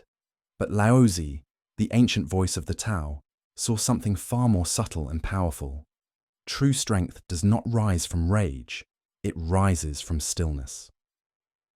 The best fighter, in this view, is not the one who strikes the hardest or yells the loudest, but the one who acts without being controlled by emotion, without being pulled off center, without mistaking reaction for clarity. Anger may feel strong in the moment, but it clouds vision, narrows thought, and weakens the connection between mind and action. The best fighter does not lose their balance, even in chaos. They move with awareness, respond with precision, and choose with calm. Their power is not explosive, but focused, rooted in self-control. This quote is not really about combat. It is about how we meet conflict in everyday life. When we feel challenged, insulted, or threatened, do we lash out from ego, or can we pause, breathe, and respond from a deeper place? The Tao teaches that water is soft, but over time it carves through stone. Likewise, the strongest presence is often the quietest, the person who holds their ground without needing to dominate. To fight without anger is not to be cold. It is to be clear, to act from wisdom, not from impulse. And in that clarity, we find a kind of strength that cannot be shaken, only respected. He who conquers himself is the mightiest warrior. It's easy to imagine strength as something external, the ability to defeat others, to assert dominance, to control the world outside of us. But Confucius, one of the foundational voices in Eastern philosophy, turns that idea inward. He suggests that the greatest battle we will ever face is not with anyone else, but with ourselves. To conquer yourself means facing the parts of you that resist discipline, that seek comfort over truth, that act from impulse rather than intention. It is learning to master the small, everyday urges, the flare of anger, the need to prove, the fear of being still. This kind of victory doesn't look like a grand moment. It looks like pausing before speaking in frustration. It looks like choosing integrity over ease. It looks like continuing even when no one is watching. And it is hard because the self is clever. It knows your weaknesses intimately. It will justify, delay, and distract. That's why this quote doesn't speak of ordinary strength. It speaks of might, the kind that requires consistency, honesty, and deep self-awareness. To conquer others might bring power, but to conquer yourself brings peace. Because once you have made peace with your inner world, the outer world loses much of its power to shake you. So this is not a call to fight harder, but to look more gently and more bravely within. Because the one who faces themselves fully is already on the path of the mightiest warrior. To love is to act. We often think of love as a feeling, something that happens within us, quietly, invisibly, tenderly. But Victor Hugo, the great French writer and humanist, reminds us that love is not meant to stay hidden inside the heart. Real love moves. It takes shape in the world. It expresses itself not just through words, but through what we do.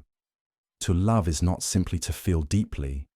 It is to respond, to show up, to offer presence, patience, forgiveness, or care, even when it's inconvenient.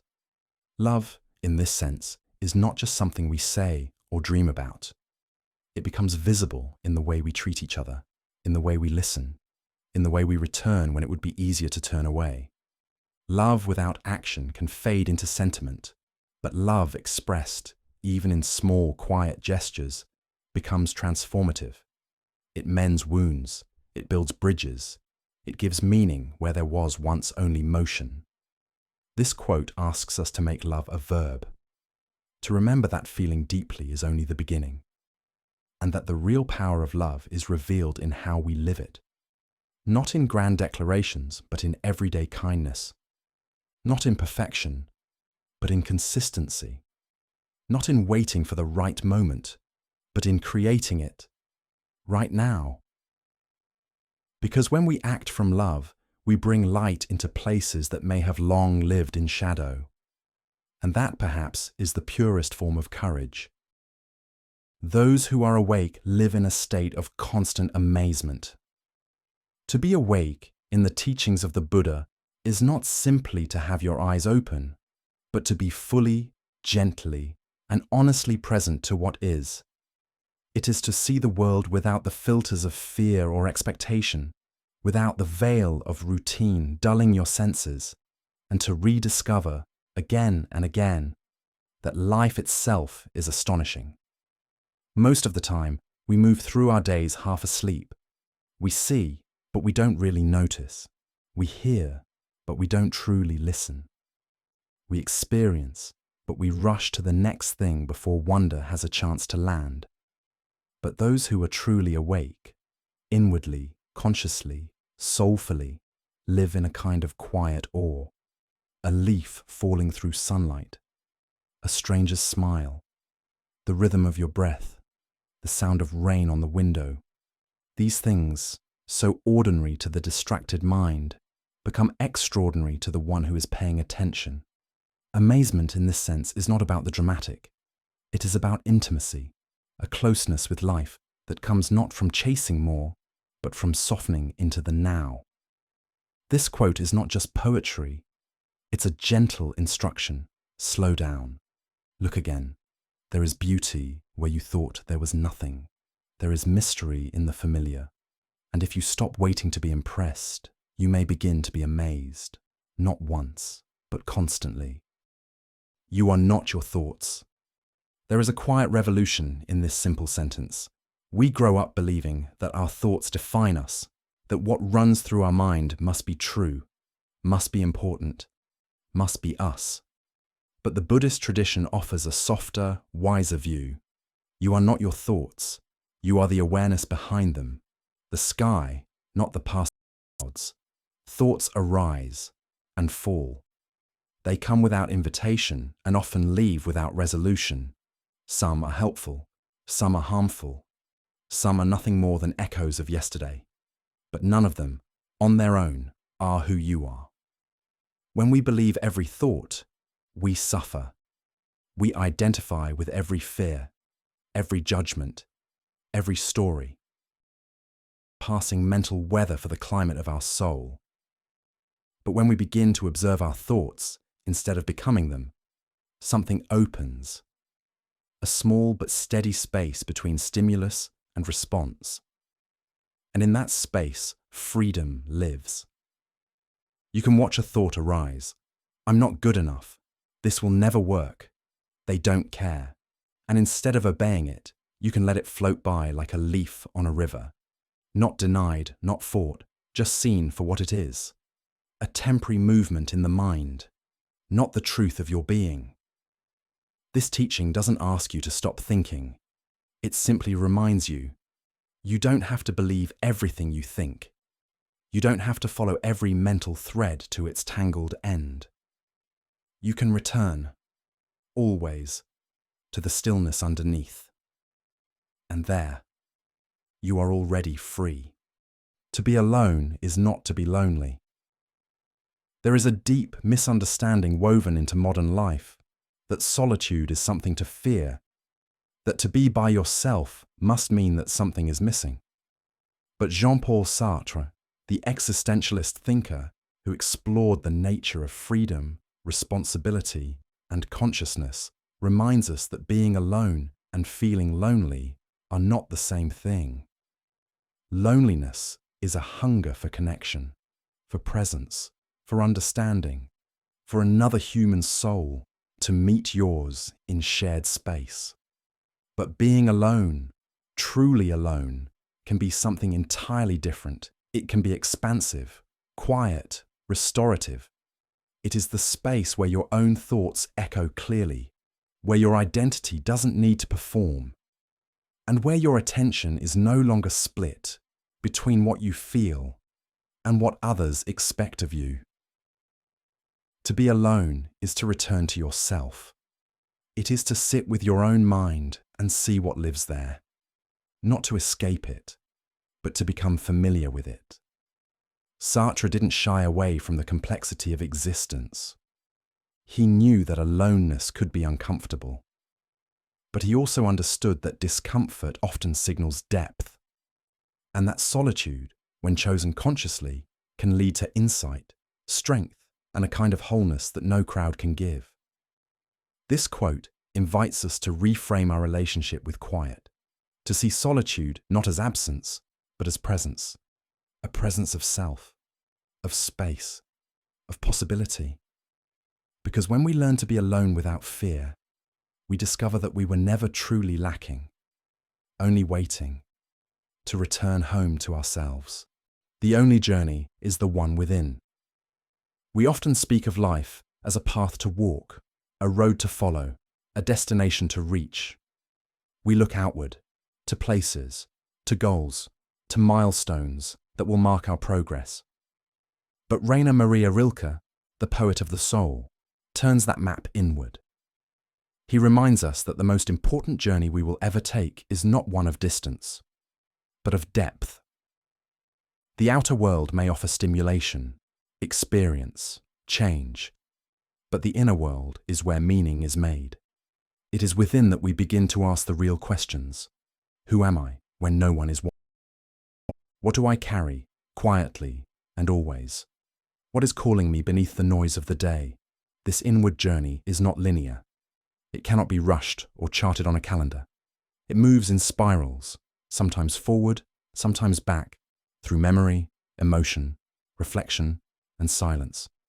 It asks not for speed, but for honesty, not for certainty, but for presence.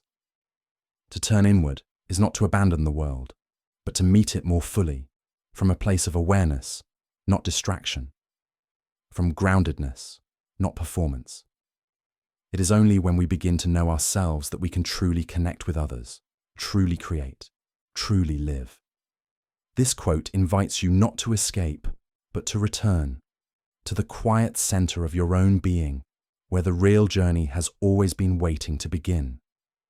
And in that still, unfolding path within, you may find what all the outer roads were pointing to all along.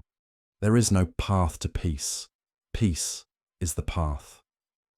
We so often imagine peace as a destination, something we might arrive at if we try hard enough, if we fix everything first, if we become someone better, or finally get life under control. But Thich Nhat Hanh, the beloved Vietnamese Zen master and teacher of mindfulness, gently invites us to turn that thinking around. Peace is not the end of the journey. It is how we walk. There is no path to peace, he says, because when we make peace conditional, dependent on circumstances or outcomes, we postpone it endlessly. We think, I'll be at peace when this is over, when they change, when I've healed. But peace doesn't wait for perfect conditions. It begins now, in this breath, in this step, in the way we speak, the way we pause, the way we return. To walk the path in peace is to live in peace, even when things are unfinished, even when the world is loud, even when the heart is still learning how to let go. This quote reminds us that peace is not passive. It is an active choice. To meet each moment with kindness rather than reaction, with presence rather than resistance. Not to escape difficulty, but to move through it differently. You don't need to chase peace. You can practice it in the way you listen, in the way you breathe, in the way you forgive yourself and others. Peace isn't somewhere else. It's already here if you choose to walk with it. The greatest victory is over the self. We often think of victory as something outward, a competition won, a goal achieved, an enemy defeated. But Plato, the philosopher who helped lay the foundations of Western thought, reminds us that the most important and enduring triumph is not over others, but over ourselves. Because the self is complex, it carries impulses, habits, fears, and desires that pull in many directions. There is a part of us that knows what is right, and another part that resists, delays, or distracts. There is the voice that calls us to grow, and the one that whispers it's easier to stay where we are. To conquer the self is not to silence these inner tensions, but to become aware of them, to see clearly what drives us, to choose our responses with care, and to live from a deeper sense of purpose than impulse alone. This kind of victory is not loud. It doesn't need applause. It shows itself in the quiet moment when you choose patience over anger, discipline over indulgence, truth over convenience. It's the strength to return again and again to what matters, even when it's hard, even when no one is watching. Plato believed that the well-ordered soul was the foundation of justice and harmony, not just in society, but within the individual. And that harmony begins when we learn to govern ourselves, not with harshness, but with wisdom. So this victory is not a one-time event. It is a daily practice. And every small moment of mastery, every time you act from your higher self instead of your fleeting mood, is a quiet, lasting triumph. All things change. Nothing perishes. Change is one of the few constants in life, yet we often experience it as loss. When something ends, when someone leaves, or when we ourselves shift in ways we didn't expect, it can feel like part of us disappears. But the Roman poet Ovid reminds us that while everything changes, nothing truly vanishes. Instead, it transforms. This idea comes from his great work Metamorphoses, a sweeping poem about continual transformation in nature, in the gods, and in human beings. Ovid observed that no matter how dramatic the shift, from youth to age, from calm to storm, from life to death, something always carries through. The form may dissolve, but the essence remains, reappearing in a new shape. In this view, change is not destruction, it is movement. What you lose in one place may be what you find in another. The person you were 5 years ago no longer exists in the same way, and yet you are still here, changed, but continuous. This isn't just poetic thinking. It's a quiet, philosophical challenge to the fear of impermanence. Ovid's wisdom invites us to look at endings differently. A door closing is not emptiness, it's transition. Something old fades, yes, but something new begins at the very same moment. That doesn't mean change is always easy, but it does mean it's not final in the way we often fear. Even grief, with time, becomes something else, a kind of love in quieter form. So instead of clinging to what used to be, we might begin to ask, what is this becoming? Because nothing truly perishes. It only takes on a new life, waiting to be seen. We see the world not as it is, but as we are. This quote captures a truth that often goes unnoticed. Our perception of reality is not purely objective. We don't see the world in some neutral, absolute way. We filter it through our own experience, emotion, history, and identity. What we notice, how we interpret events, even what we believe to be true, all reflect more about us than about the world itself. Anais Nin, known for her introspective writing and psychological depth, reminds us here that perception is personal. Two people can stand in the same place, witness the same moment, and walk away with entirely different impressions, not because the world has changed, but because they are seeing through different lenses. This isn't a flaw in our vision, it's a feature of being human. But it becomes dangerous when we forget that our view is shaped by our inner life. We start mistaking opinion for fact, emotion for evidence, and assumption for truth. We project fear onto uncertainty, or anger onto disagreement, and then believe that what we see must be real. But if we accept this idea, if we recognize that our worldview is influenced by who we are, then we gain the power to shift it. By becoming more self-aware, more honest, more grounded, we begin to see the world differently. A more peaceful inner world leads to a more compassionate outer one. A more curious self sees more possibilities. This quote isn't meant to make us doubt everything. It's an invitation to look inward. When something in the world bothers or inspires you deeply, ask yourself, what is this reflecting back? Because in every perception we find a mirror, and that mirror tells us as much about ourselves as it does about the world around us. When the soul lies down in that grass, the world is too full to talk about. This quote from Rumi doesn't describe a physical moment, but a state of being, one in which the soul finally rests, not in escape, but in total presence. It is a moment beyond striving, beyond questioning, beyond even understanding. When the soul reaches this place, Rumi says, words no longer apply. The world is too full, too rich, too immediate to be explained. Rumi often used the language of nature, of silence, of surrender to describe spiritual truth. The grass here isn't just grass. It's a symbol of simplicity, softness, groundedness. To lie down in it is to let go of performance, resistance, and noise. It is to arrive fully in the now. And when we are truly present, not thinking, not evaluating, not narrating, the world shows itself not in fragments, but in wholeness.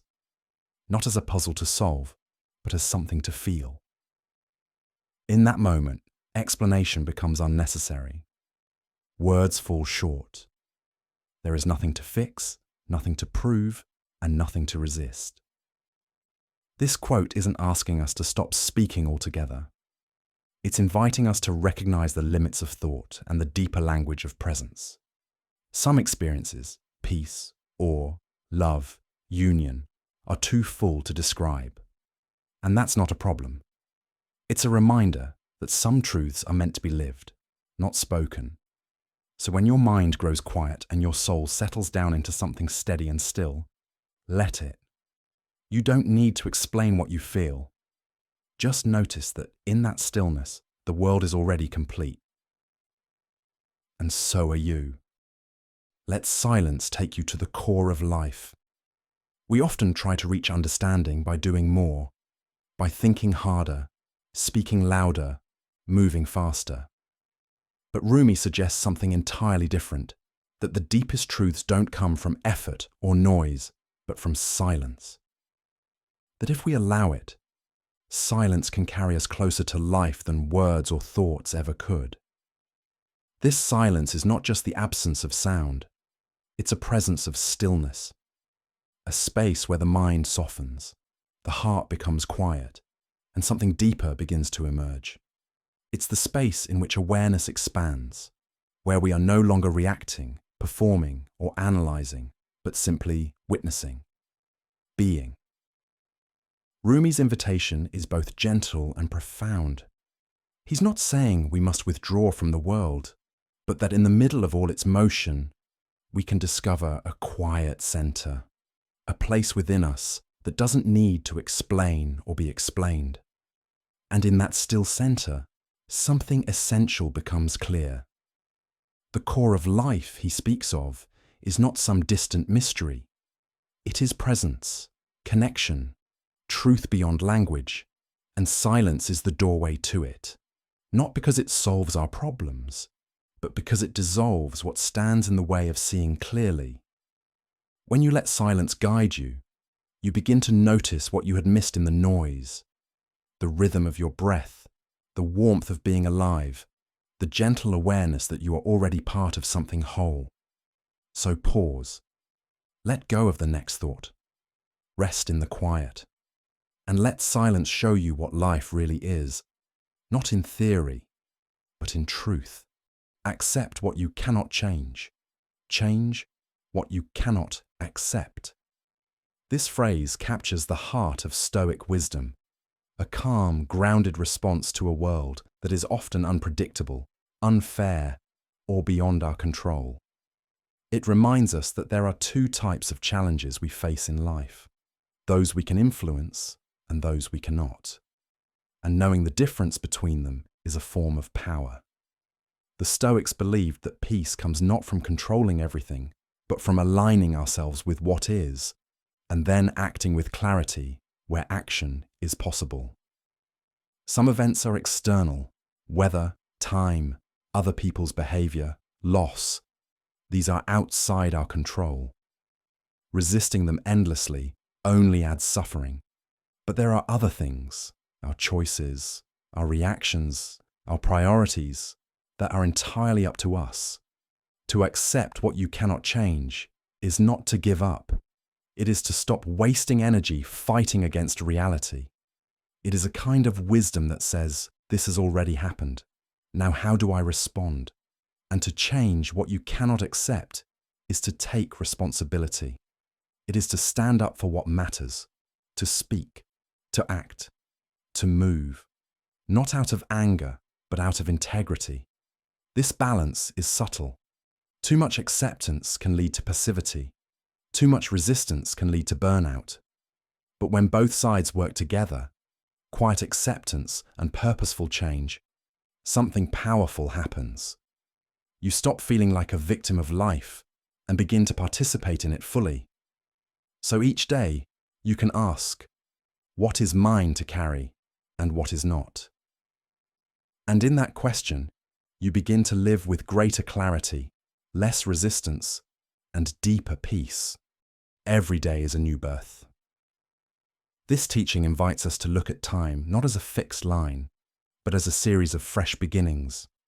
In Buddhism, the present moment is always the gateway to freedom, no matter what has come before. Each morning we wake up, we're given a chance to begin again, to reset, to choose differently. In that sense, every day is not just a continuation, but a quiet kind of rebirth. We often carry yesterday with us, regrets, mistakes, unfinished thoughts, the weight of expectations. But Buddhist wisdom reminds us that clinging to the past creates suffering. What matters is not what was, but how we meet this moment, now. And in that mindset, each day becomes a clean slate, not because everything around us has changed, but because we have the power to meet it with new awareness. To be reborn doesn't always mean dramatic transformation. It can be subtle.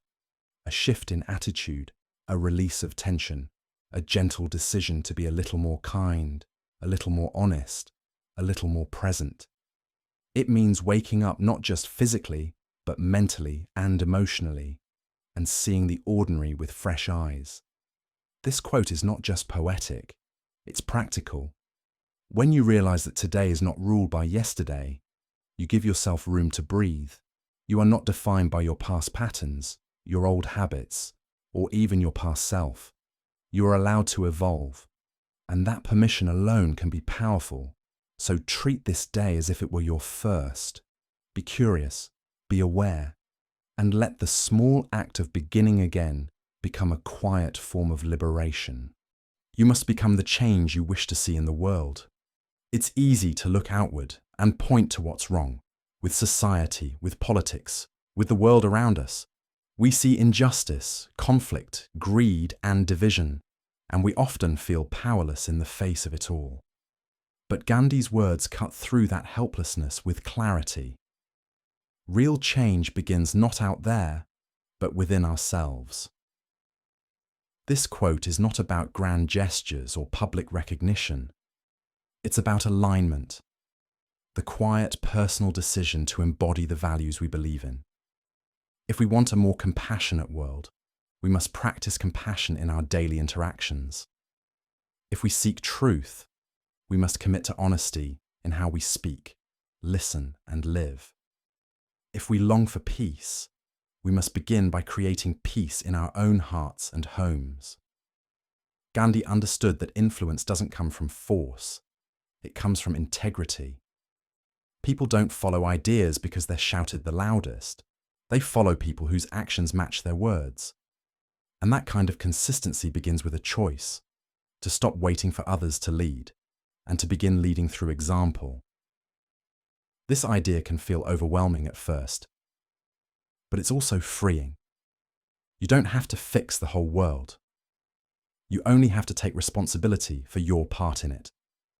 Every small act matters.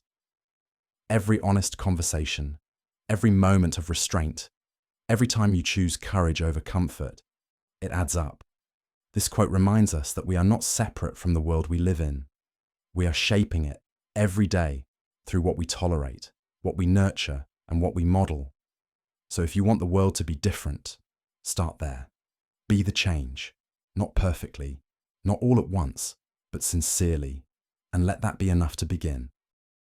In the depth of winter, I finally learned that within me there lay an invincible summer. This quote by Camus is not about the weather, it's about the human spirit. It speaks to the quiet strength we only discover when everything around us feels cold, heavy, or lost. In the depth of winter, represents those inner seasons when life feels stripped of color, when hope is thin, and when we wonder if light will return. But it's exactly there, Camus says, that we uncover something surprising, resilience we didn't know we had. This invincible summer isn't loud or showy. It's not about blind optimism. It's a quiet flame, steady, enduring, and deeply personal. It's the part of you that keeps going even when you feel like giving up. The part that chooses to rise, gently, again and again. It's not that winter disappears. It's that you learn to carry your own warmth through it. Camus, writing from a place of philosophical clarity shaped by both existentialism and humanism, believed that life is often absurd, unpredictable, even harsh. But that doesn't mean we are helpless. In fact, that awareness gives us a certain power to create meaning anyway, to find beauty even in bleakness, to stand tall even when nothing around us changes. This quote reminds us that strength is not something you add to yourself. It's something you find already within you, often when you need it most. Not because you are untouched by hardship, but because you are deeper than it, more enduring than the moment. And no matter how long the winter lasts, there is always something inside you that refuses to go out. You are never lost, only on your way. There are moments in life when we feel unanchored, unsure of where we're going, uncertain of who we are becoming. The path ahead looks unclear, and the one behind us feels distant. In those moments, it's easy to believe we're lost. But Thich Nhat Hanh, the gentle voice of mindful living, offers a quiet reassurance. You are not lost. You are still on your way. This shift in perspective is subtle but powerful. Feeling disoriented does not mean you've failed. Not knowing the next step does not mean you've taken the wrong one. Life is not a straight line. It's a winding journey filled with pauses, detours, doubts, and discoveries. And every part of it belongs. The idea here is not about ignoring confusion, but about redefining it. Maybe this uncertainty is not a problem to fix, but a space to explore. Maybe the questions you carry are not signs of being off track, but signs of growth. Sometimes, not having the answers means you are finally ready to live into them. Thich Nhat Hanh teaches that presence is more important than certainty. You don't need to see the entire map. You only need to take the next conscious step. And in doing so, you're still moving, still unfolding, still becoming. So when you feel unsure, remember, being on your way doesn't always feel like progress. Sometimes it feels like stillness, sometimes like doubt. But that too is part of the path. You are not behind. You are not broken. You are simply in motion. And that means you're exactly where you need to be. The mind is like water. When it's calm, everything becomes clear. This simple metaphor from Zen reveals a powerful truth about how we experience life. The mind, like water, reflects what is around it. But when it's disturbed by stress, fear, anger, or distraction, the surface ripples and our vision becomes distorted. We react instead of respond. We see fragments instead of the whole. But when the mind settles, clarity returns. Thoughts stop racing. Emotions lose their sharpness. Perspective widens. Just like a still pond reflects the sky with perfect accuracy, a calm mind reflects reality more clearly, without exaggeration, without judgment, without confusion. Zen practice doesn't try to force calmness. It creates the conditions for stillness by helping us return to the present moment. Through breath, through attention, through letting go of the need to control every outcome, the mind begins to quiet on its own. And in that quiet, we begin to see more clearly, not just the world, but ourselves. This clarity isn't cold or clinical. It's gentle. It allows us to understand what matters and what doesn't, It helps us see through the noise of fear and habit and find a deeper kind of knowing. Often, the answers we seek don't come through overthinking. They rise when we stop trying so hard to find them. This teaching invites you to create space, not by emptying your mind completely, but by allowing the storm to pass. Let the waves settle. Let the thoughts come and go without chasing them. And trust that when stillness returns, the path forward, or simply the beauty of what's already here, will reveal itself. Softness triumphs over hardness. At first glance, this statement seems to contradict everything we're taught about strength. We often associate power with force, with firmness, with being unshakable. But Laozi, the ancient Chinese philosopher and founder of Taoism, invites us to consider the opposite, that true strength lies in flexibility, in softness. In nature, this truth is everywhere. Water, one of the softest substances, wears down rock over time. The tree that bends with the wind survives the storm. The rigid one may break. Softness doesn't mean weakness, it means resilience. It means the ability to move with life instead of fighting against it. Laozi's philosophy is rooted in the Tao, the natural flow of things. To live in harmony with the Tao is to observe, adapt, and yield where needed. Hardness resists and eventually fractures. Softness adjusts and endures. In conflict, the softer voice often diffuses tension. In emotion, gentleness heals more deeply than intensity ever could. Applied to life, this wisdom encourages a shift in mindset. We don't always need to push harder to succeed. Sometimes we need to let go, listen more, and respond with calmness rather than control. It means choosing patience over force, understanding over pride, and subtle action over domination. This quote reminds us that true inner power is quiet, not loud. It's the strength to remain open when it's easier to shut down. The ability to stay kind when you're under pressure. The choice to bend rather than break. Softness may not impress at first, but over time it transforms everything it touches, not by overpowering, but by outlasting. And that, Laozi would say, is the deepest kind of triumph. When you let go, you gain everything. Letting go is often misunderstood. It can sound like giving up, like no longer caring, or walking away. But in Zen, letting go doesn't mean losing. It means releasing what weighs you down so that you can return to what matters most. It is not weakness. It is clarity. We hold on to many things without realizing it. Expectations, resentments, imagined outcomes, the need to control, the fear of uncertainty. These mental and emotional attachments create tension, both in our thoughts and in our bodies. We try to shape the world into what we think it should be, and in doing so, we miss the simple truth of what is. Zen teaches that peace doesn't come from having more or knowing more. It comes from loosening our grip. When we let go of rigid ideas, we create space. Space to feel, to breathe, to respond with ease instead of resistance. In that space there is freedom, and in that freedom, everything becomes possible. This quote isn't just about big life choices. It's about the small moments too. Letting go of the last word in an argument. Letting go of needing to be right. Letting go of perfection. When you release what no longer serves you, you're not left with emptiness. You're left with room for presence, for peace, for joy. So gaining everything doesn't mean collecting more.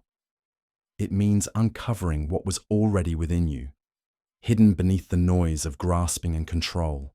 Sometimes, the moment you stop holding on is the moment you realize you already had enough. Stillness is not the absence of motion, but the absence of resistance.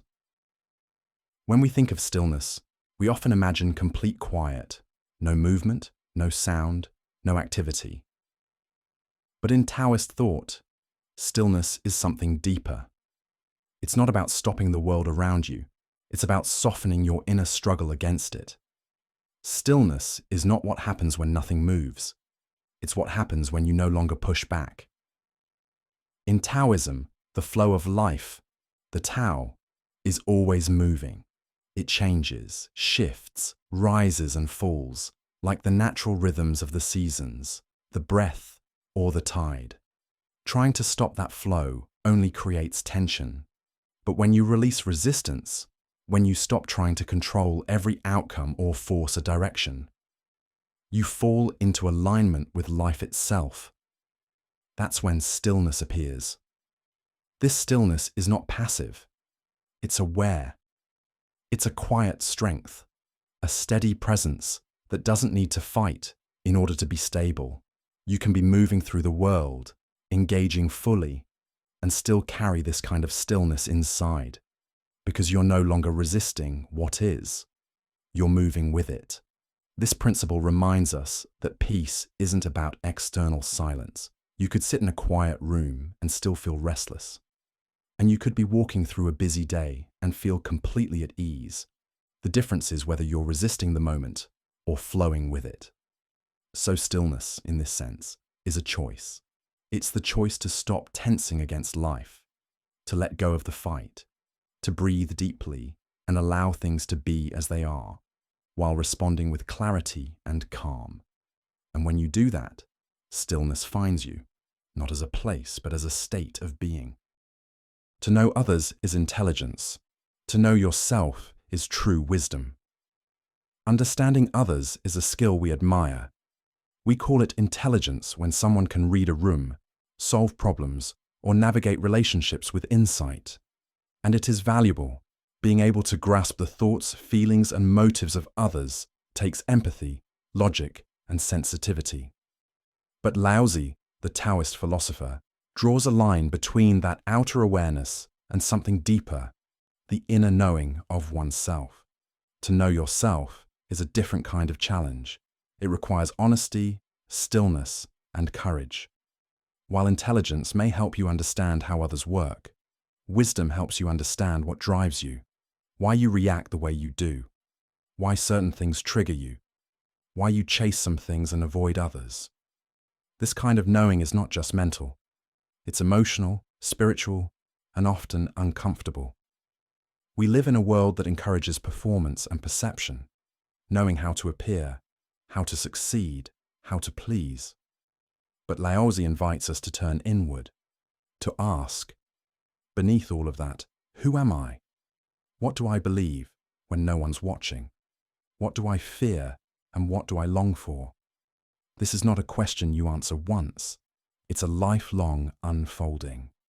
True wisdom comes when we begin to see ourselves clearly, without illusion or denial. It allows us to act not out of habit or ego, but from clarity. It gives us the ability to respond instead of react, to pause instead of defend, to live in alignment with who we really are, not just who we think we should be. So while intelligence can open doors in the world, wisdom opens the door to yourself. And once you walk through that door, everything outside starts to look and feel different. Don't hurry. You're exactly where you need to be.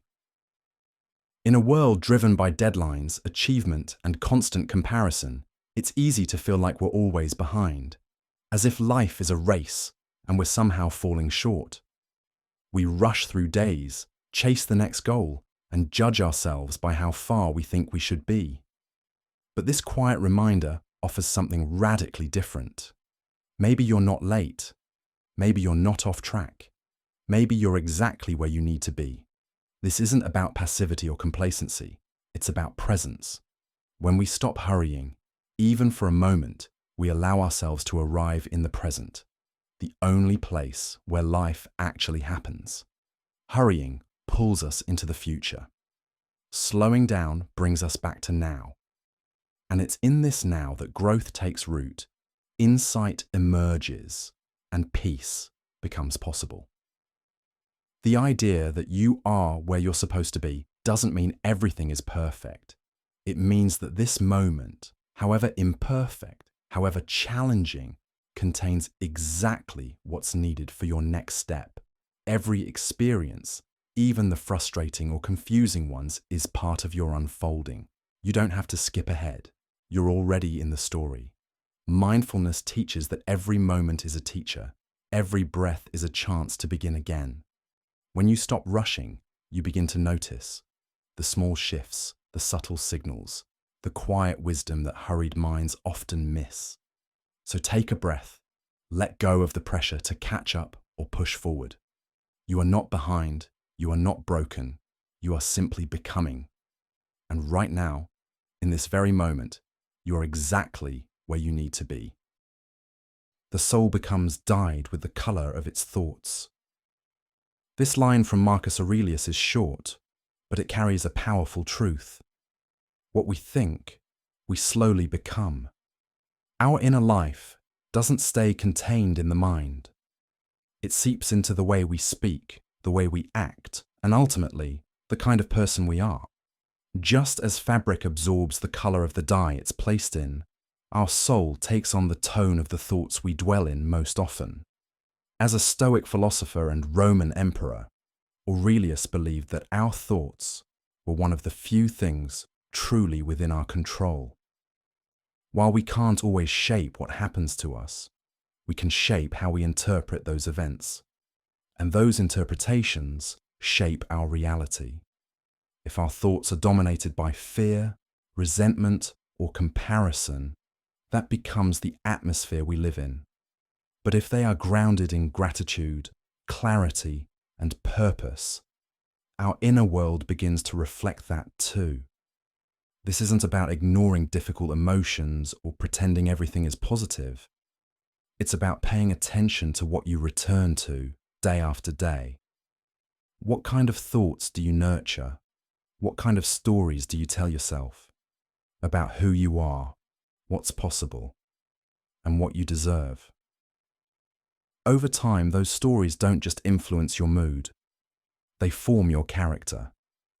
This quote reminds us to take our thinking seriously, not with fear, but with care. Just as we'd be mindful of the air we breathe or the food we eat, we can be mindful of the thoughts we feed our inner life, because slowly, and then all at once, they color everything. The more you let go, the higher you rise. At first glance, this might sound like a motivational slogan, but beneath it lies a deeper principle, one that aligns closely with the Stoic view of life. That true freedom doesn't come from gaining more, but from letting go. The less you cling to, control, possessions, pride, the more space you create to rise, not upward in the physical sense, but inwardly, emotionally, and spiritually. The Stoics believed that much of our suffering comes from attachment. We want people to behave a certain way. We want the world to align with our plans. We wish the past had unfolded differently. And when those things don't happen, we feel pain. But when we learn to loosen our grip, something shifts. We begin to rise, not above others, but above the unnecessary. This kind of letting go isn't resignation. It's the recognition of what you don't need in order to be whole. The fear of judgment, the need to always be right, the habit of comparison. When these things begin to fall away, a new lightness emerges, calm, clarity, autonomy. Just like a balloon rises when you release the sandbags, the mind begins to lift when you stop carrying everything. Not by doing more, but by carrying less. What remains is simplicity. And simplicity is not emptiness. It's space. Space to think freely, to feel fully, to live well. This reminder is clear. What you hold on to holds on to you. And sometimes the way up begins with letting go. Truth is lived, not taught. This quote from Hermann Hesse touches something essential. The idea that truth is not something we can simply receive from others. It's something we must experience for ourselves. Words, books, teachings. They can point the way, offer insight, open doors. But real understanding begins only when we live what we hear. In his writing, especially in Siddhartha, Hesse explores this tension between knowledge and wisdom. The main character meets great teachers, listens to philosophies, even follows religious paths. But each time, something is missing, because truth that only lives in theory, in abstraction, eventually falls short. It must be walked, tested, and felt in the body, not just understood in the mind. This doesn't mean that teaching has no value. It means that teaching alone is never enough. You can hear about peace, but only in moments of stillness will you understand it. You can read about compassion, but only when you act with kindness in the face of difficulty does it become real. You can study non-attachment, but only when you let something go, truly let it go, do you feel the truth of it. In this sense, truth is not a fixed answer, but a way of being. It reveals itself slowly, through experience, reflection, and often through mistakes. It is deeply personal, shaped by your path, your questions, your willingness to stay open. So Hesse invites us to stop waiting for truth to be handed to us, perfectly formed.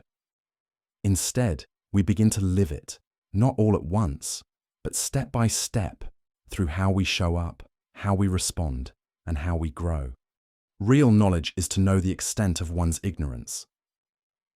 At first, this idea seems counterintuitive. Isn't knowledge about knowing things, collecting facts, mastering subjects, being sure? But Confucius turns that idea inside out. He suggests that true wisdom begins not with certainty, but with humility. It's not about how much you know. It's about knowing how much you don't. To recognize the limits of your understanding requires self-awareness. It means you're not clinging to the illusion that you have all the answers. It means you're open to learning, questioning, and being changed. And in that openness lies the very foundation of growth. In the teachings of Confucius, humility is not weakness, it's strength. The person who believes they know everything stops listening. They stop looking. They stop evolving. But the person who sees their blind spots, who admits they are still learning, creates space for true insight to take root. This quote also reminds us of the dangers of overconfidence, not just in others, but in ourselves. We make better decisions when we're honest about what we don't know. We connect more deeply when we stop pretending we've figured everything out. And we approach life with more curiosity and less judgment when we accept that our knowledge will always be incomplete. Real wisdom is not about having perfect answers. It's about asking better questions and being humble enough to keep asking them. So when you begin to see the edges of your knowledge, don't fear it. That moment of recognition is not the end of learning. It's where it truly begins. The sky is not the limit. Your mind is. We often hear that the sky is the limit, a phrase meant to inspire us to dream big, to aim high, to believe that anything is possible. But Paulo Coelho flips that idea and points to something far more personal. The real limit isn't outside of us, it's inside our own mind. It's not the world that holds us back, it's how we think about ourselves in that world. The mind can be both expansive and confining. It can create visions, dreams, and possibilities, but it can also trap us in fear, doubt, or old beliefs about what we can or cannot do. Often, it's not our circumstances that prevent us from growing, but the quiet voice inside that says, "This is all you're capable of." That's the true ceiling. Coelho's message invites us to look inward. What assumptions are you living by? What stories have you told yourself about what's possible for you? And who told you those stories? How many of those limits are real? And how many have you simply never questioned? When we begin to challenge those inner boundaries, when we replace "I can't" with "maybe I could," or "this is too big" with "let me try." Something begins to shift. We don't become limitless by ignoring reality. We become freer by realizing how much of that reality was shaped by our thinking. This quote reminds us that transformation doesn't start with changing the world. It starts with expanding the mind. So if you feel stuck, don't look up. Look inward, because the sky was never the limit. The only question is, what will you allow yourself to believe is possible? Being deeply loved gives you strength, while loving deeply gives you courage. This quote from Laozi reveals something essential about love, that it empowers us in two deeply different, yet equally transformative ways, depending on whether we receive it or give it. When we are deeply loved, something inside us becomes more stable. We feel grounded, seen, supported. That kind of love, unconditional and steady, becomes a foundation we can stand on. It doesn't shield us from all of life's difficulties, but it gives us the strength to face them. We begin to trust not only the people who love us, but also ourselves. We believe we are worth protecting, worth showing up for. That belief is strength. But perhaps even more profound is the second part. Loving deeply gives us courage.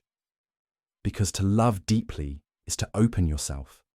It's to risk being hurt. It's to care without guarantees. Loving deeply requires vulnerability, and vulnerability takes immense courage. It asks you to be present, to invest, to remain open, even when it's uncomfortable or uncertain. Laozi's words remind us that love is not just soft or sentimental. It is powerful, quietly powerful. When we are loved, we are held. When we love, we step into something bigger than ourselves, a willingness to give, to protect, to commit, even when it's hard. This quote is not just about romantic love. It's about all love, the kind between friends, family, partners, even strangers. It's a reminder that love doesn't make us weak. It strengthens us from within. And when we allow ourselves to love fully, we become braver than we ever knew we could be. Every man is born as many men and dies as a single one. This thought from Heidegger touches something deeply human, the journey from possibility to. At birth, each of us carries countless potential versions of ourselves. We are open, undefined, full of unrealized paths.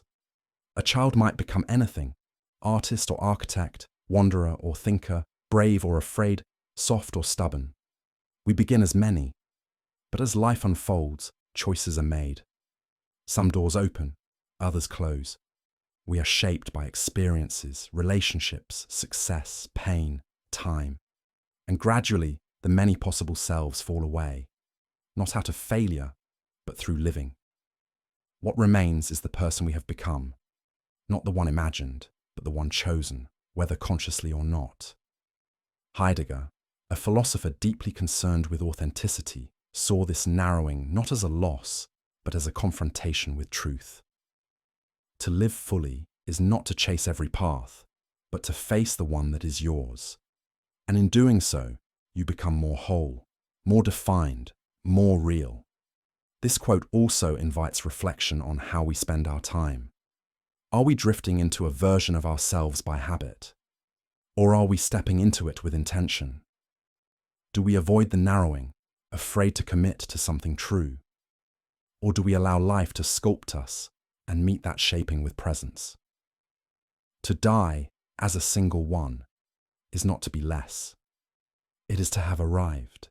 After a lifetime of options, regrets, and reinventions, you become someone specific, someone real, and that is where meaning begins. The day you stop racing is the day you win the race.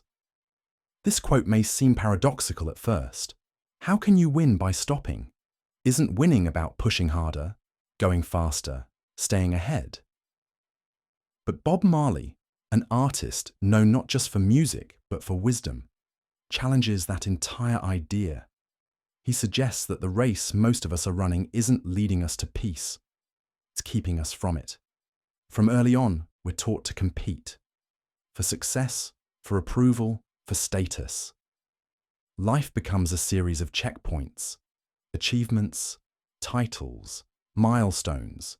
We run faster, hoping we'll arrive somewhere that finally feels like enough.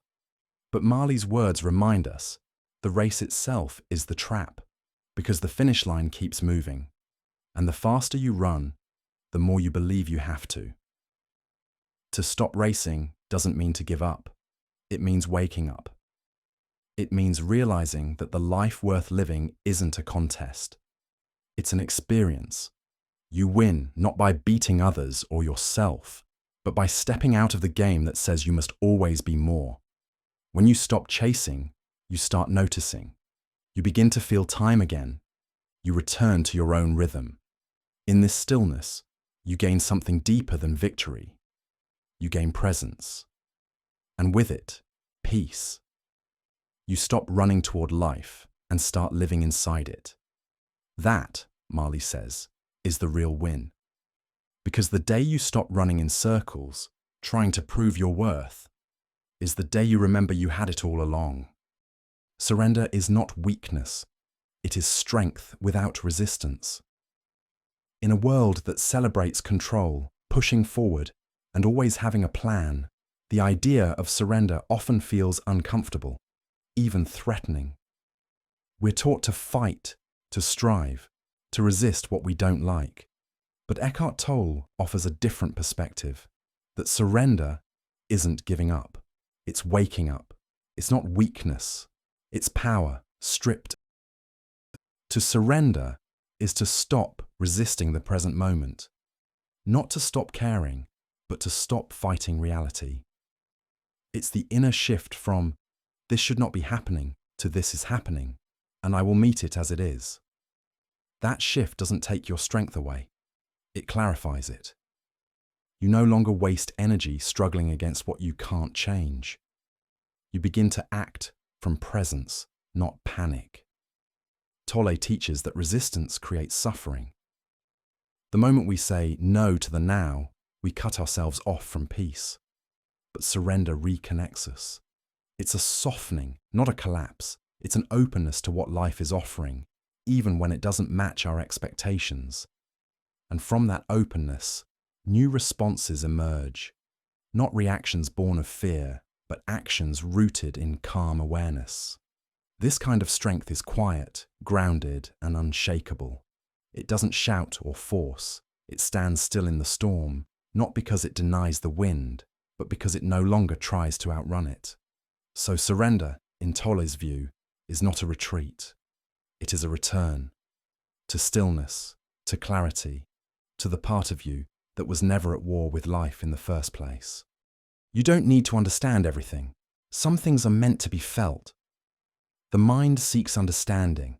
It wants definitions, explanations, logic.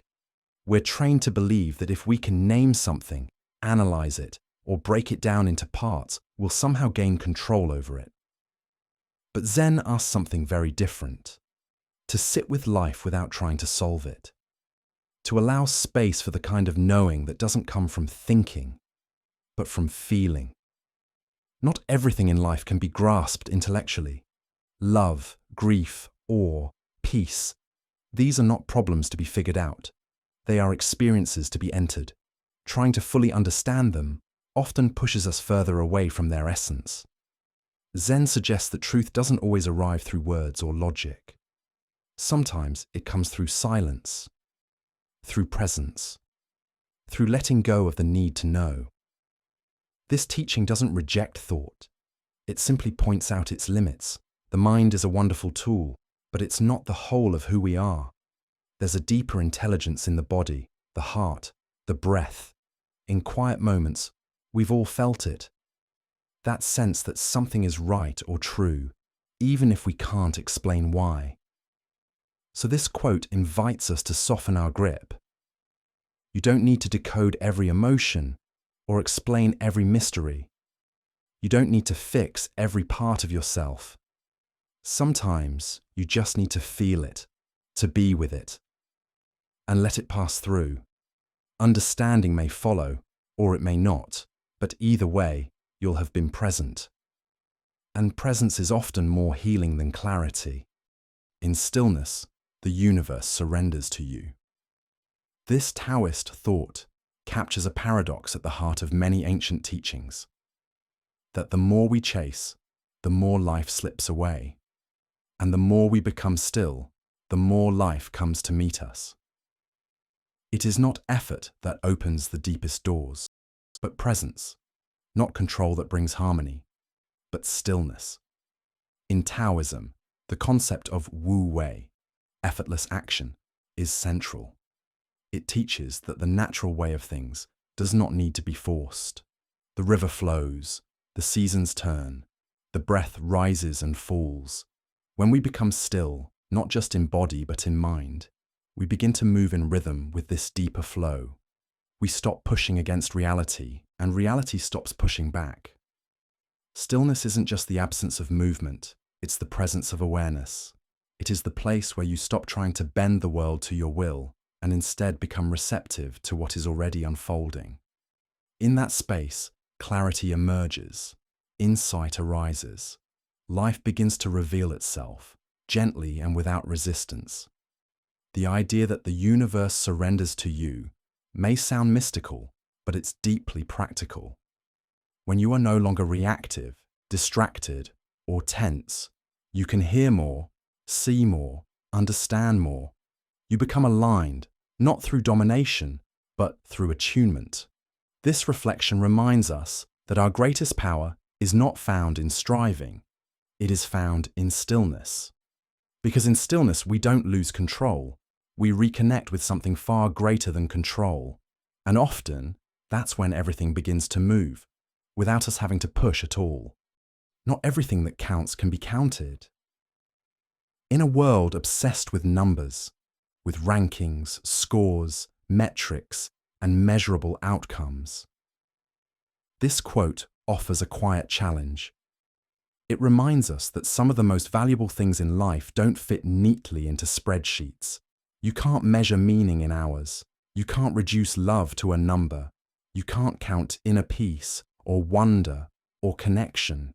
But they still matter, sometimes more than anything else. William Bruce Cameron originally wrote these words in a critique of over-reliance on data in education. But the insight reaches far beyond the classroom. In life, we often focus on what's visible: achievements, possessions, followers, income. Because those things are easy to track. They give us the illusion of control. But the deeper truths live underneath: how we make people feel, how aligned we are with our values, how present we are in our own lives. The danger is that we begin to ignore what we can't quantify. We overlook quiet growth, subtle kindness, or the strength it takes to simply keep going. But these things shape us in profound ways. They form the character that no statistic can capture. The soul doesn't live by numbers, it lives by meaning. This quote is an invitation to shift our attention, to value what is soft, invisible, and deeply human, to stop asking only, how much, and start asking, what truly matters? Because in the end, the things that count the most, love, integrity, presence, resilience, often leave no trace on a chart, but they leave everything in the heart. The eyes are useless when the mind is blind. This saying is sharp in its simplicity, yet profound in its meaning. It reminds us that perception is not only a function of the eyes, it's an ability of the mind. You can see everything around you with perfect vision. But if your mind is closed, distracted, or unwilling to see truth, then those eyes are merely open windows, not gateways to real understanding. In essence, this quote is about awareness, not just of the outer world, but of your own inner world. We often assume that seeing is believing, but in reality, believing shapes what we see. Bias, fear, pride, and assumptions can cloud our perception more than darkness ever could. When the mind refuses to question itself or to see beyond its habits, we become blind. even in the brightest light. Wisdom traditions across the world echo this idea. In Buddhism, ignorance is called one of the three poisons. In Stoicism, clarity of thought is considered the first step toward virtue. And in everyday life, we know this intuitively. Someone may hear the truth again and again, but until they're willing to see it, it won't reach them. This quote challenges us to ask, what am I not seeing because I've already made up my mind? Where has comfort replaced curiosity? What beliefs do I cling to that keep me from clarity? Because true sight begins within. And when the mind begins to open, even a little, the world becomes brighter, fuller, more real. Not because your eyes have changed, but because you have. What lies behind us and what lies before us are tiny matters compared to what lies within us. Emerson's words reach beyond time. In just one line, he invites us to look past the noise of memory and anticipation and instead turn inward, toward the quiet strength, resilience, and truth that live at the core of who we are. We often give so much weight to our past. We carry stories, regrets, old failures, even faded victories, as if they define us. We also project into the future, wondering, fearing, hoping. What will happen next? Will I be enough for what's coming? Will I get where I'm supposed to go? But Emerson challenges this entire pattern. He tells us, those things, large as they may seem, are not as important as what's already here, inside of you.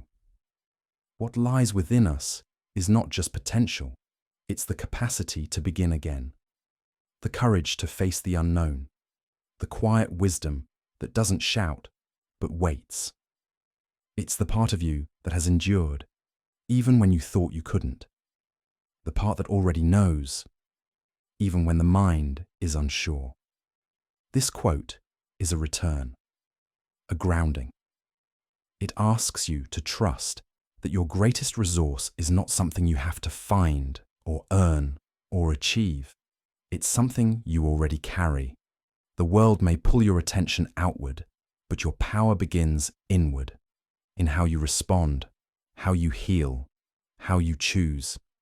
Because no past can define you, and no future can complete you. What lies within you is already enough. Flow with whatever may happen, and let your mind be free.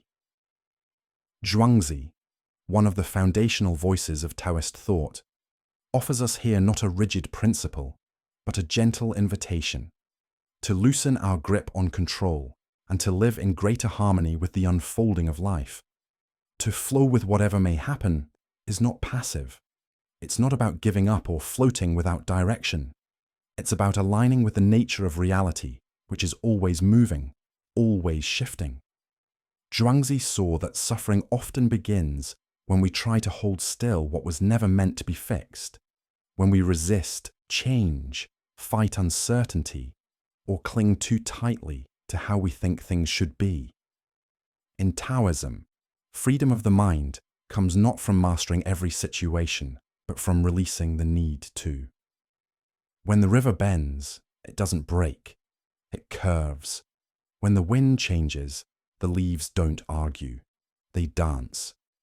Zhuangzi encourages us to take the same approach, to meet change not with fear, but with fluidity.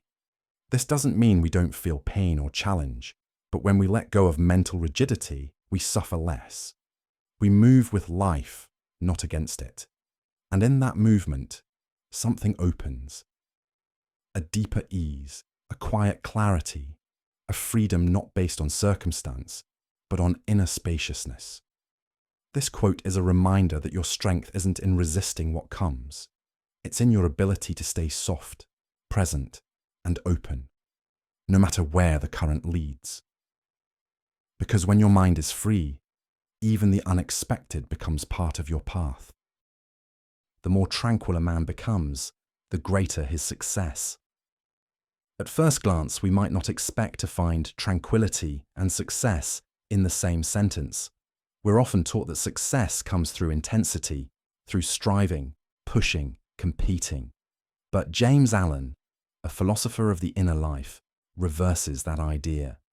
He suggests that true success isn't built on speed or stress. It's built on calm. Tranquility is not laziness. It's not inaction. It's a state of grounded presence. A tranquil person sees clearly, acts deliberately, and is not easily shaken by external events. This kind of clarity allows for better choices, stronger relationships, and wiser responses, all of which lead quietly but steadily to a life of deeper fulfillment. When the mind is calm, it stops reacting to every distraction. It stops being hijacked by fear, doubt, or noise. In that stillness, intention becomes sharper. Energy is no longer scattered. And from that center, real movement happens. Not frantic or forced, but focused and free. This kind of success may not always look flashy. It may not always follow the world's definition, but it brings peace, it brings purpose, and it endures because it's built on something stable. Allen reminds us that a stormy mind will always lead to chaos in action, but a tranquil one, steady, thoughtful, aware, is like deep water, powerful, quiet, and full of unseen depth. So perhaps the path to success is not in rushing forward. Perhaps it's in slowing down, enough to hear yourself think, enough to see clearly, enough to choose well. He who knows does not speak. He who speaks does not know. At first, this quote may sound extreme, even contradictory. How can wisdom stay silent and ignorance speak so loudly? But in Taoist philosophy, Laozi is not condemning all speech. He's pointing toward a deeper truth, that true understanding is often quiet, and real wisdom rarely needs to prove itself.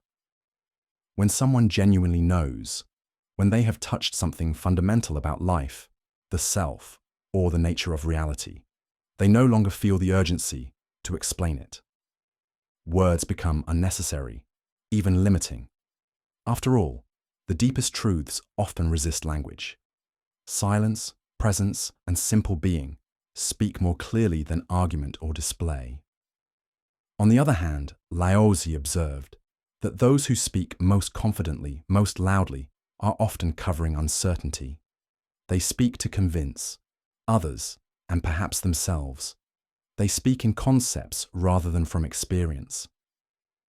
In this way, excessive speech can be a sign not of knowledge, but of disconnection. This quote also calls us to a different kind of listening, not just to others, but to life itself. It invites us to sit in the unknown, to observe, to absorb without rushing to conclusions, to trust that wisdom doesn't need to be broadcast. It reveals itself in how we move, how we treat others, how we remain still when others panic. So when Laozi says, "He who knows does not speak," he's not asking us to be silent forever. He's asking us to speak less from ego and more from truth. And often, the truest thing you can offer is your quiet attention. Wisdom is not a product of schooling, but of the lifelong attempt to acquire it. Coming from one of the most brilliant minds of the 20th century, this quote may seem surprising. Albert Einstein, a man immersed in science, mathematics, and academia, reminds us here that wisdom cannot be taught in a classroom, nor measured by diplomas or grades. It's something much deeper, and something we must choose to seek again and again throughout our lives. Schooling offers knowledge, facts, theories, techniques. And while that knowledge has its place, wisdom is something else entirely. It's not what you know, but how you live. It's how you apply what you learn. It's how you navigate uncertainty, respond to pain, grow from failure, and treat others with respect and presence. Einstein knew that real understanding doesn't arrive all at once. It unfolds slowly through experience, curiosity, and reflection. It often comes not from having the right answers, but from asking better questions and being willing to live inside those questions, even when they don't lead to easy conclusions. This quote also reminds us that wisdom is not the result of status, intellect, or privilege. It is accessible to anyone, not because it's easy, but because it's earned through humility, attention, and the willingness to keep learning long after formal education ends. So we are invited to become students of life itself, to let each season, each challenge, each quiet moment become a teacher, because wisdom isn't given. It is gathered, slowly, thoughtfully, across a lifetime. If you are lonely when you're alone, you are in bad company. This sharp and unsettling line from Sartre strikes at something most of us feel at one time or another: the discomfort of being alone. But Sartre doesn't point the blame outward. He points inward, toward the self that keeps you company when no one else is around. At the heart of this quote is a simple question: who are you when no one is watching? Can you sit with your own thoughts, your own silence, your own presence, without fear, without restlessness? If solitude makes you uneasy, it may not be because you lack others, but because you haven't yet made peace with yourself. Sartre, an existentialist, believed that each person is responsible for shaping their own identity. There is no fixed self we are handed.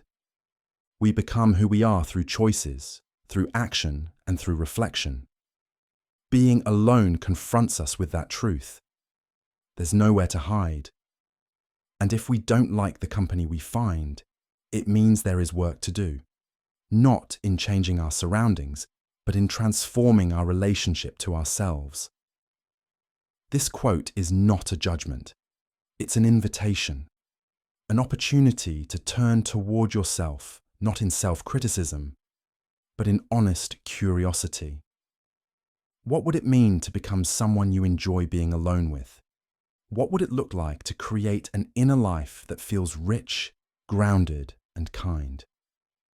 Because true freedom isn't found in constant company. It's found in solitude that feels whole. When you can sit quietly and feel at ease with your own presence. That is the beginning of deep peace. Let the waters settle, and you will see the moon and the stars reflected in your being. Rumi's poetry often moves like nature itself, fluid, intuitive, and filled with quiet truths. In this line, he draws on the image of still water as a metaphor for the inner self. When the waters of the mind are disturbed with worry, noise, or constant motion, our vision becomes cloudy. We lose sight of what's beautiful, both within and beyond us. But when we allow those waters to settle, something unexpected happens. Clarity returns, and reflection begins. This quote is about patience, about learning not to react immediately, not to chase every thought or emotion as if it were urgent. It's a reminder that in stillness, in presence, we begin to see things as they are, not as we fear or wish them to be. And in that clear space, something more profound appears, not just answers, but beauty, not just perspective, but wonder. The moon and the stars, timeless symbols of peace, mystery, and cosmic order, are not somewhere far outside of you. According to Rumi, they live inside your being. You don't have to reach for them. You simply have to become still enough to let them show themselves. This is not about perfection or escape. It's about letting the storm pass, letting the silt of thought and restlessness drift downward. And in the quiet that remains, discovering that you already contain more light than you knew. So let the waters settle. Let the noise fall away, and watch as something luminous rises. One's destination is never a place, but a new way of seeing things. At first, this quote might sound like something a traveler would say, but it's more than advice about journeys. It's a quiet revelation about transformation. Henry Miller reminds us that the real point of movement, whether across the world or within the self, is not to arrive at a new location, but to awaken new eyes. We often think of destinations as physical, a city, a goal, a milestone we strive for. But when we get there, something surprising happens. The place may not be what we imagined, or perhaps it is, but we realize the outer shift didn't bring the inner peace we expected. That's when we begin to understand what Miller means. What changes us isn't where we go, it's how we begin to see. True transformation happens when our perception deepens, when the familiar becomes unfamiliar, and we see beauty in what we once overlooked. When we release old narratives, and suddenly, even ordinary things carry light. A new way of seeing can happen anywhere, in stillness, in solitude, or in joy. No ticket required, no map needed. This quote invites us to look inward, to ask, what if the destination I'm seeking is not out there but in here? What if the real journey is toward presence, clarity, and a deeper way of meeting the world? Because when your vision shifts, everything shifts. And even if nothing around you changes, you have already arrived. He who is not a good servant will not be a good master. In just a few words, Plato offers a timeless insight into leadership, character, and humility. This quote reminds us that true authority is not built on dominance, but on understanding. That before anyone can lead well, they must first know what it means to serve. To be a servant in this context is not about submission, it's about empathy. It means being willing to listen, to support, to take responsibility, even when no recognition follows. Plato believed that leadership without this foundation becomes hollow, self-serving, disconnected, and dangerous. But when someone has truly served, when they've experienced the weight of duty without power, they carry a different kind of wisdom into any role of influence. This is a principle not only for rulers or bosses, but for every one of us. Whether in a family, a workplace, a community, or even in our relationship to ourselves, mastery begins with humility. It begins with care. And only someone who has learned to serve with integrity can be trusted to lead without ego.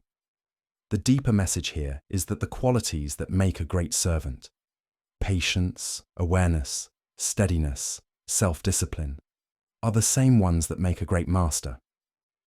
You can't shortcut the process. You can't rise to true authority unless you've stood willingly at the foundation. So if you wish to lead your life, lead others, lead by example, begin by serving. Not from weakness, but from strength. Because in Plato's eyes, those who serve well are already mastering something far more powerful than control. They are mastering themselves. The only limit to our realization of tomorrow is our doubts of today.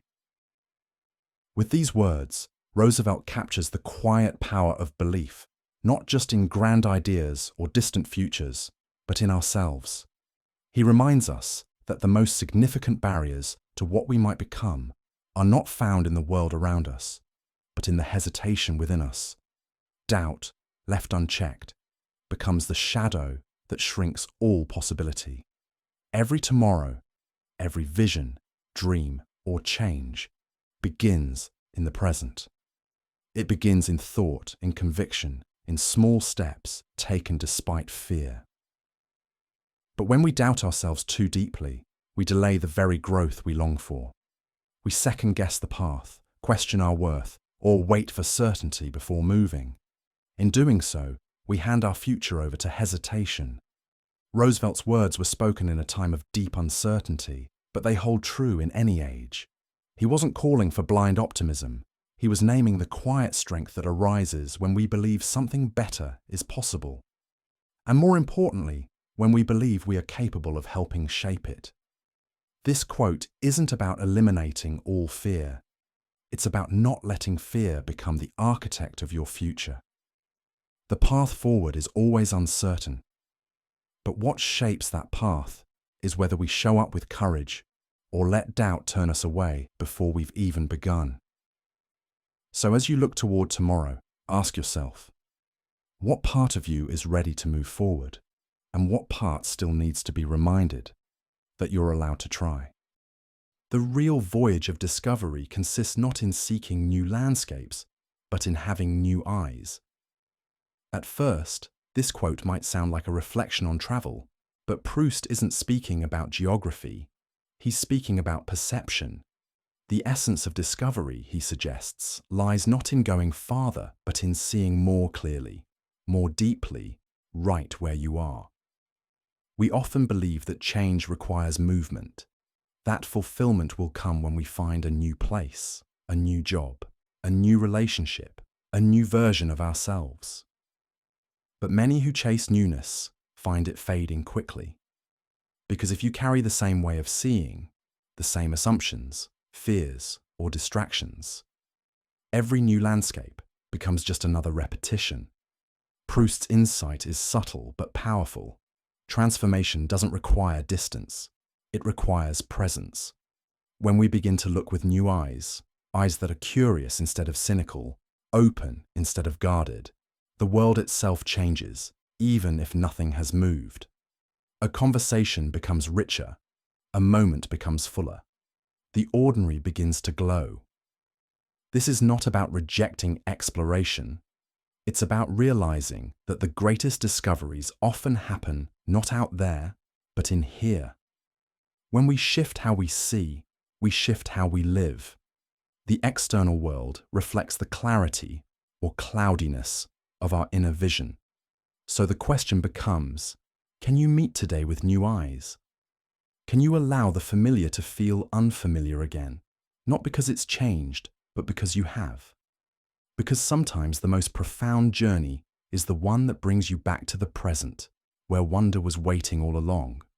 Everything you seek is already within you. In a world that constantly tells us to look outward, for success, for love, for meaning, Rumi gently turns us inward. He reminds us that the answers we chase, the peace we crave, and the strength we think we lack are not somewhere far away. They live quietly at the center of our being. This quote is not a dismissal of desire. It's a reorientation. It asks us to stop searching for wholeness in the next achievement, the next relationship, the next version of ourselves. It invites us instead to be still, to listen, and to rediscover the depth and beauty already present within. Rumi, like many mystics, believed that the human soul is not separate from truth, but a reflection of it. The longing we feel is not a signal that we are empty. It's a sign that we have forgotten how full we already are.